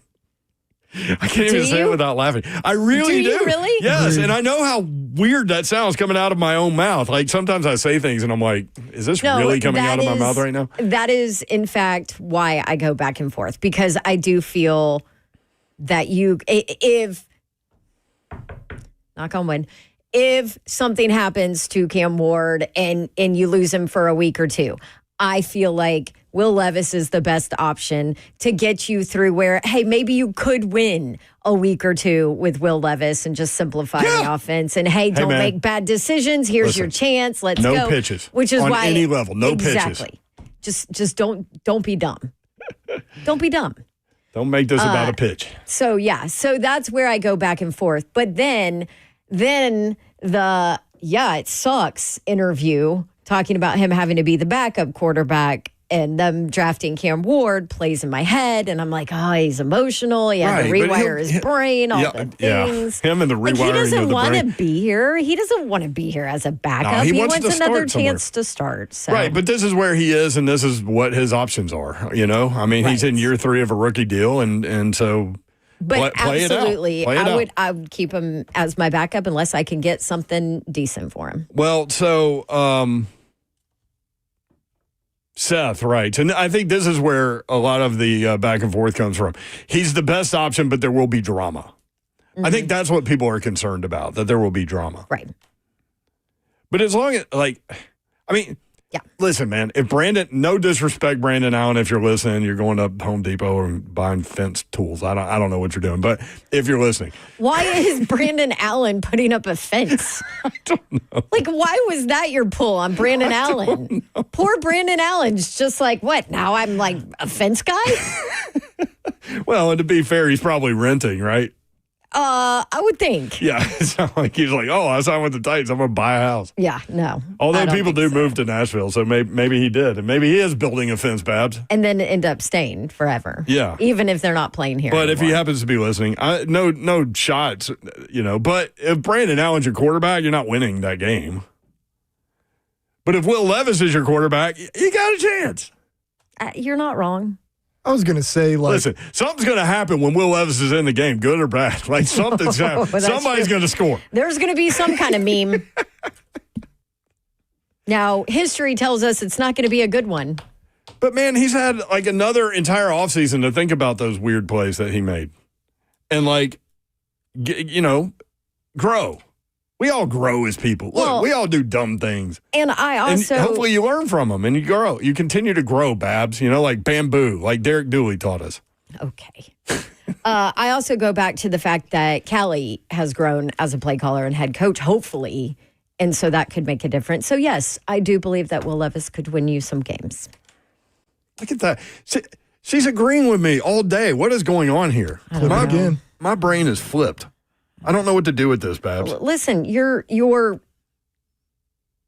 making wise decisions today,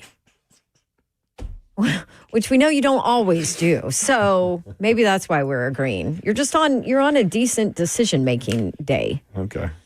I mean, Just give decent. it tomorrow. Give Yeah. it tomorrow. Yeah. Okay. Ron Slade. Ron Slade's chiming in. Ron Slade In all is- caps, you do not have a chance with Will Levis. Okay. Slay dog. Okay. Not even a game, Slay. Slay. Oh, gosh, he threw in the trash emoji. A game or two. He's also yelling in the chat. He's yelling. We saw this already. That man is garbage can. Jeremy Dowdy said, at Ron Slay, you're high. That's true. No, but this is a consistent thought from him. This is not something that just He's like, what are you doing? resurfaced today. No. Well, and all I'm saying is, also, would you Ramon rather have... Foster is very adamant about how you don't want Will Levis on this roster. Yeah, he is. Would you rather have Brandon Allen out there for 60 minutes or Will Levis? Well, can I say this? I have not watched Brandon Allen in probably 7 years. I mean, so who knows? Brandon Allen sounds like an investment banker. Slay, trying to make a Nathaniel a non-Nathaniel. This man, best option is the drive-through. Oh my God. No, I'm telling you, Will Levis is going to go somewhere, end up getting a starting job. He's going to be I'll be here for it, too. a freaking I love entertainment. decent quarterback somewhere else, doing Mayo ads, rocking his life. Couldn't be here. Where do you think that spot will be? Like, what would be a good spot? I don't for know, him? but it would be great if it was like major, huge media market where fans are like just mean and threaten your life if New you York throw Jets? a pick. Yeah. Baltimore Oh. Ravens. Well, might be Patriots. that, but maybe Patriots. Patriots. Yeah. Those fans would. Well, yeah, and Vrabel. Jets. Jets is what I said. Yeah. Yes. New York. Anywhere in New York. They got That would be Tyrod, though, awesome. so they will not be bringing in Will Levis. And Slay said, yes, give me Brandon Allen. He sounds like a furniture salesman. Give me Brandon Allen or any damn body. So, Slay needs to be in here doing this huh. on You'd whatever rather he's have on. Brandon Allen at the Oh, Slay. I know where I got furniture. See, this I was is why thinking, Slay's not on the air right now. This is why he's not allowed to come into work and be on the air. At the recycle center around the corner from where Babs and I live. That's where Will Levis should go. Slay's having so much fun with that. Yeah, I 100%. Like Kevin this Fisher. is not. Allen isn't awful, just bad. I think he sounds like a furniture salesman to me because I'm sorry, Brandon, because of Ethan Allen. You know, the furniture store. Maybe I went there in my head. What about Boyle? Why is No. Boyle getting no run in this? I was going to say something about Boyle, but it's not very kind. Tim Boyle, is that his name? Yes. Mm-hmm. What was it Billy Madison? O'Doyle rules. We could do Boyle rules. If Boyles is the backup, Boyle that would is the be great. backup. Mr. Babs said Levis is going to end up in Indianapolis and we'll have to play him twice a year. That's funny. That is your typical Titans fan right there. He's going to be a decent quarterback eventually. He's going to be in Indy, and then we're going to have to play him twice a year. That's how a Titans fan, like PTSD Titans fan thinks. Right there. I mean, if you look at history, you could make a case for Will Levis ending up in Chicago. Because the Bears have had like 65 quarterbacks that haven't won at all. Mm-hmm. Except for Cutler. Cutler won some games. Cleveland?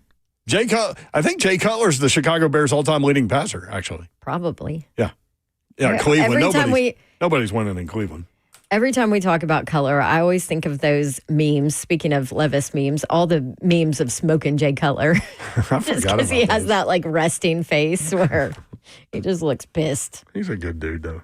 He is the all-time leading passer by about 9,000 yards over Sid Luckman and Jim Harbaugh. Close. If y'all want some pure comedy, go from 85 Bears to now and read all the quarterbacks that have started games for them. Guess who their unreal. Guess who their number 5 leading passer is? It's pretty recent. Think pre-Justin Fields. Yeah, I don't know. Mitch Trubisky is the 5th leading passer in Bears history. Jeez. That guy. Yeesh. He was in the Trubisky went before Patrick Mahomes. Sorry, Chicago fans. Remember, Borgonzi told us that Kansas City was trying to get up to number 1 to take Patrick Mahomes, and they couldn't do it. God, and they didn't even have to. Right. So then they tried to sell everybody that they were taking the linebacker out of Alabama. That ended up going toward the end of the first round to the San Francisco 49ers. And then Sean Payton says that they were going to take Patrick Mahomes the very next pick, and Kansas City found out about that, so they got in front of them. I think that's how the story goes. Yeah, it was Reuben Foster, wasn't it? Like anybody was going to believe that they were going to take Reuben Foster. Yeah, and he was a good player, but he's not the best quarterback that ever lived. Which I know some of y'all are like, wait a minute, Tom Brady. I'm just saying, from a talent standpoint and the winning, and he's still. What is Patrick Mahomes? He's still only 29, right? Something like that. Mm-hmm. Is he Corey even 30? Curtis, he's destined to be a Raider. Oh, Raider's good. Raider is a good one. That's a good one. That would be a good one. He is 29 years old. 29 years old. Why is Zeph in the chat? Dude, you're in Europe. You're in Rome. I love that the I two love people y'all. that aren't here are in the the chat. I love that. We do miss y'all. Yeah, and we love you guys. Jeremy said, Zeph, go enjoy your vacation. Right? Go enjoy your honeymoon number 2. Zeph's wife is in the chat too. Slay, how's the knee? Oh, it's almost 1 a.m. there. That's why. Okay, even better. Which means point needs to be made I'm that sure Zeph that and they've his been wife drinking wine in Europe at 1 a.m. do not need to be in the 3HL chat. You're right. There are better things that you guys can be doing. That's probably right. That's legit. I mean, just some, You're right. life advice there. Zev says Rome is tomorrow. Oh, sorry. Rome's tomorrow. Okay. He says he's in Spain. Gosh, this is amazing. All right. What do we need to do? Easton Freeze with an interesting yes. angle. Can you please hit this? We've Real talked quick. about it 8 times. Too many jokes going through my head right now. Chig Okonkwo this is what Easton Freeze tweeted about following the Jonnu Smith move. Chig Okonkwo is entering the final year of his deal. If the Titans don't plan on trying to sign him back next spring, a trade now makes black and white business sense. But what kind of return would it take to make you comfortable with that? He also mentioned Wiley as a possibility. Like, I think part of this is coming from everyone falling in love with Gunnar Helm. Right.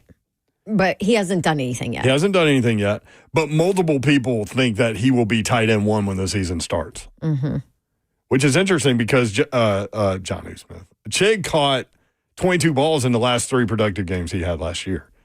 So that was a question we asked last week. Is that a sign of him turning the corner and them knowing what to do with him, or, is he what he is? So I thought that was an interesting little point to be made by Easton Freeze, just to kind of keep an eye on and see where everybody is contractually and if you can move tight ends. But what are they even?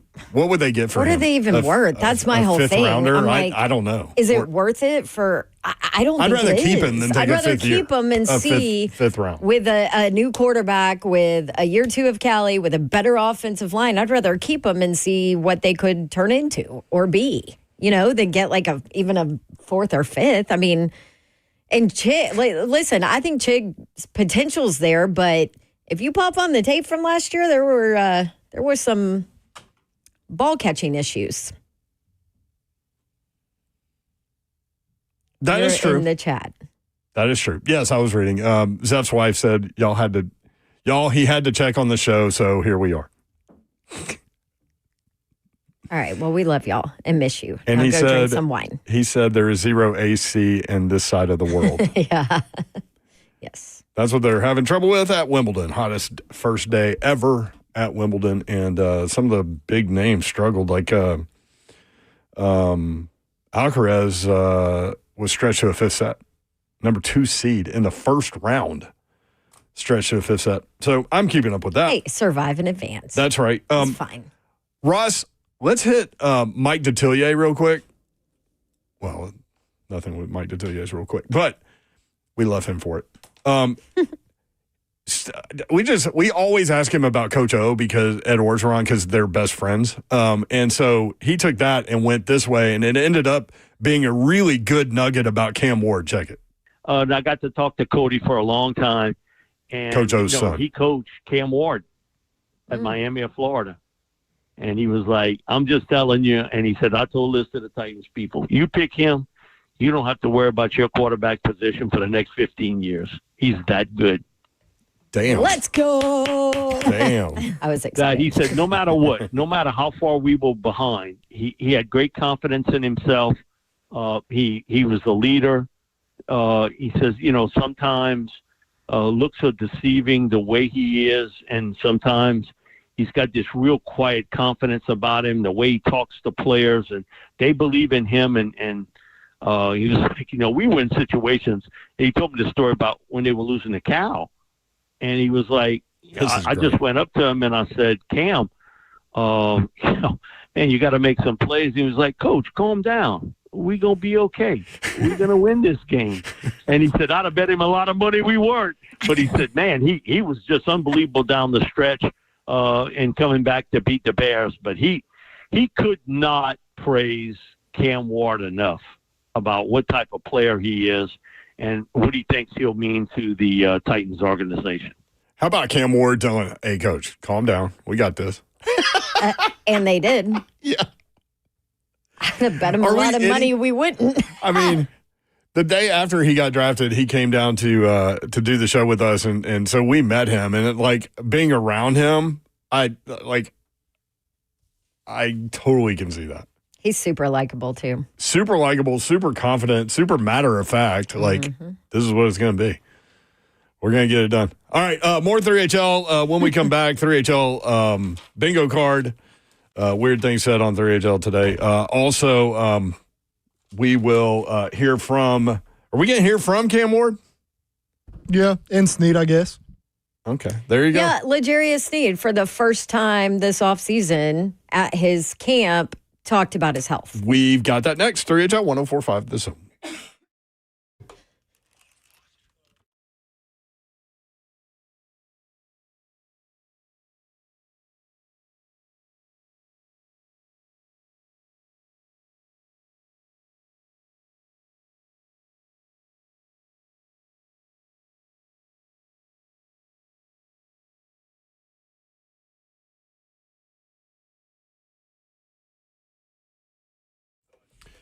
Gupton Dodge Chrysler Jeep Ram, that's where you need to go to get that next new vehicle. Whether you're looking for a car, truck, SUV, or Jeep, new or pre-owned, these are your guys. Their pre-owned inventory is phenomenal. So if you want to go that direction, my guys at Gupton can help you out. Just check them out online. GuptonMotors.com is the website. All of the inventory is there. The pre-owned, as I mentioned, also the new inventory right there. All the deals they have going on in June, and then all the deals that will be going on in July. Just check back with them, GuptonMotors.com. All the dealership information is there as well, address, phone number, and you can get in touch with those guys. Just tell them what you're looking for, and they will point you in the right direction, get you in that test drive. Go inside. They will help make the numbers work, and it'll be that easy. 3450 Tom Austin Highway in beautiful Springfield, Tennessee, just about 30 minutes from downtown Nashville. Best vehicle buying experience you will have ever had. That's Gupton Dodge Chrysler Jeep Ram. Again, check them out online at GuptonMotors.com. What's happening, y'all? Time is of the essence until it's not. When you throw those keys to, that 14, 15, 16-year-old, the one out there that's just got the permit to be able to go out there and drive a little bit, maybe just go to school. Accidents happen. They pop up. What are you going to do? You can't be there for everything. You can't be the protector, but you can have somebody there to fight for you, which is like protecting. Car accidents happen all the time. Bart Durham Injury Law is who you need to have on deck, ready to call. 615-242-9000. That's for your kids out there.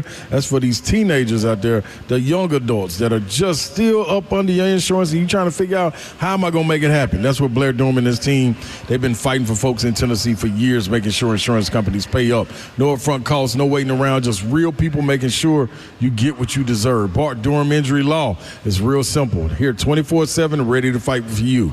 615-242-9000, BDIL.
3HL 1045, The Zone. Brent Doherty, Don Davenport with you. 3-day week for us this week. That's right. We're out Thursday and Friday. Do you have any idea, Ross, what will be airing on this radio station from 3 until 6 Thursday and Friday? Probably just best ofs, per usual. Okay. Good. Yeah. Hopefully everybody enjoys their 4th of July weekend. Safely. I know Babs loves to give this speech. Listen. She gave it to Slay, and then Slay and Ramon do their thing. And then guess what? Slay almost got his knee blown off. Maybe that's where it started. You know what? That is probably where his knee problem started. That's it. That's where it started with basketball. But yeah, I bet that pushed this the most forward. recent thing. See? Yeah. Slay? You did. You gave him all kinds of speeches, and then he got shot with a Roman candle or something? No, it was something worse. And it was on video. Yeah. I've been hit with a firework before, too. It's not fun. Yeah. See? You guys be careful. This is how you lose fingers and hands and eyes. And shout out JPP. Yes, and faces. Be safe. Yeah. We do not have them at my house. Do you do sparklers or something? Yeah, we'll do sparklers. Okay. But no bottle rockets or anything? Nope, none of those. Those are fun, Babs. Listen, my mom had just a couple rules for us as kids. No fireworks, no motorcycles, no trampolines.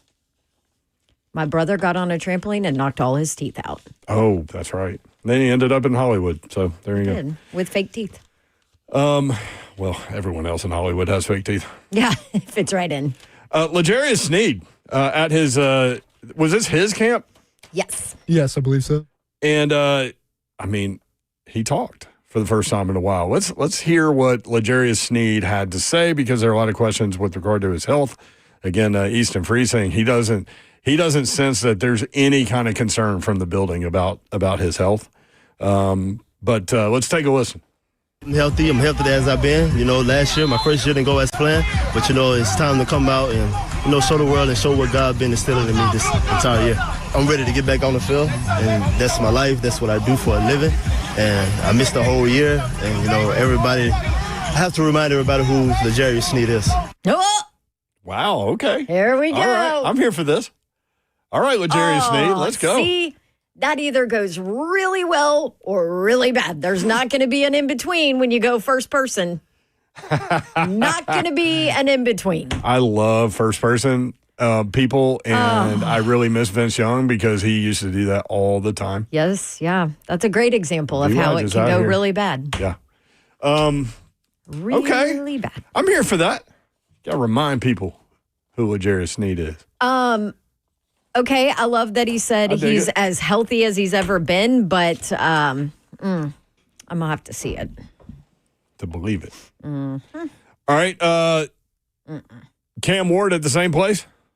Different. I think his own camp, but okay. Yeah. Cam Ward. We got camps going everywhere. Cam Ward talking. As far as maybe update us on what you've been up to, obviously, after the draft, there's rookie minicamp, OTAs, mandatory minicamp. What's everything been like for you as far as getting integrated in, this transition? It's been good. I ain't been doing nothing, just working out. And then really just staying in contact with my guys up there in Tennessee, then just ready to get back up there next month to throw those guys, get some work in with them next week. We'll all get together. And I'll say we're really just enjoying our off time, especially for us rookies. We don't get, a lot of off time this year in our rookie year just because we got to go through the combine, pre-draft prep, all of that. Yeah. But, I'm excited. I really don't need a break. I'm glad I got a couple weeks, though. But, I'm happy. I can't wait for July 22nd to start, though. He's ready. Just pull out that date, Cam Ward. I love how "Must Be the Money" was playing in the background on that. That was good. Yeah, never wish your life away, but he's very anxious about July 22nd. So is everybody in this town. Cannot wait. I am telling you. That is when the car is not going to have a roof anymore, I think, on Slay. You think so? I think so. I think that's going to be our moment. Maybe the new knee will do that. That might help. Might help. KDB91 on YouTube says fireworks are not legal in Davidson County. That is true. That is true. I did not know that. You didn't know that? No. I don't think they're. I didn't know that. I don't know. Is it because it's inside city limits or? I don't know. So I think Franklin proper is not legal, but Williamson County is. There are all kinds of situations like that. I don't think Williamson County is either. Yeah, Maybe it is over the holiday weekends, but. Yeah, they have fireworks stands. If it's not legal. There's one right near my house. Oh. Yeah. Fat Phil's. Which is in Davidson County. Right? No, Williamson. Oh, okay. There you go. Well, that explains that. Yeah. What'd you say, Ross? I was just going to say, if it's not legal in Williamson County, they certainly don't enforce that very strictly. No, I feel like nobody enforces anything on the 4th of July. No, it's Also, popping. remember, there's crazy dogs out there that, if you could not do them at 1 a.m., that would be great. Thanks. Yeah, there are 2 crazy dogs at Baptist House. Yes. James in the borough. James, what's up? What's going on? Yo, what's happening, man? Oh, not much. I just wanted to talk about the Steelers situation a little bit. Yes. Are you a Steelers fan first? Die hard. Okay. What do you think? I'm very nervous about it, I'll be honest with you. Why? Well, first off, at the quarterback position, if Aaron Rodgers is hurt at all, we are screwed. That's accurate. But you can say the same for a lot of teams. Yeah, for more than half the teams out there. That is true. The only time I've seen Mason Rudolph look like a quarterback, I was actually there when they played Cincinnati the day before Christmas. Oh, really? Other than that, yeah, and he had the best game of his life. Yep. And another thing, I think TJ Watt, they'll sign him because in his last extension, they had a lot of people were nervous that he wasn't going to sign the contract. Mm-hmm. And I kind of think they have to sign him because they've already lost a lot of fans after trading George away for basically pennies. Mm. Well, yeah, I mean, they'll sign him because he's a great player, but yeah. But I'm with you. I think it'll get done late. But the Shefty saying that they're not anywhere near to close to being close, that makes me kind of like, ooh. My guess is he got that from Hendrickson's agent. TJ Watt's agent. Hendrickson's another one, but yeah, we'll see. I don't know. Babs is right. I mean, we played it earlier. Shefty had some interesting things to say. Thank you, James. Appreciate you, man. Thanks, James. Good luck to you. But also, to my point, I think inside that organization, they feel like they can make a Super Bowl run. Well, guess who you need to make a Super Bowl run on your roster? That guy. For sure that. You need a quarterback and someone to affect the quarterback. Yes. 3HL bingo card, Mike Detillier. He was throwing the cowhide off the football. Woohoo! Who was he talking about, He was talking about Klubnik, I think. Yes. I mean, that was his first answer for who looked the best. Yeah, Klubnik and Lenora Sellers. If you draft Cam Ward, you won't have to worry about the quarterback position for the next 15 years. Again, from Detillier, from an offensive analyst, Coach O's son, as a matter of fact. Remember I told you I saw Coach O in the airport coming home from the Miami-Syracuse game? That guy, man. His son's there. I met him at SEC Media Days when he was the coach at Ole Miss. I did not see him again until the next SEC Media Days. He came up to me and said, "Hey, Brent, how the hell are you?" I was like, damn. He was great. We had him on our show. Yeah. A couple times. By the way, there is also, go search it, there is also a viral video of Ed O at a wedding this past weekend. On the dance floor, shirt coming off and everything. Oh, damn, we should ask to tell you about that one. He's been going viral a lot lately. Yep. Yeah. Oh, he don't care. Listen, he lives life, that guy. Yep. Yeah, one of the best recruiters ever, as a matter of fact. That does it. Tomorrow we've got Jordan Matthews, former Vanderbilt wide receiver, coming in studio. He is phenomenal, y'all. Also, Jimmy Wyatt talking Titans football, and we'll go from there. Appreciate you guys listening. Thank you for allowing us to be a part of your day and your lives. We do not take that for granted, nor do we take that lightly. Have a great night. Good night. God bless. See ya. Wouldn't want to be you unless... No, we don't do unless anymore, do we? Shout out to Slay and his new knee and physical therapy. It's a good thing. And Dr. Rob. Later.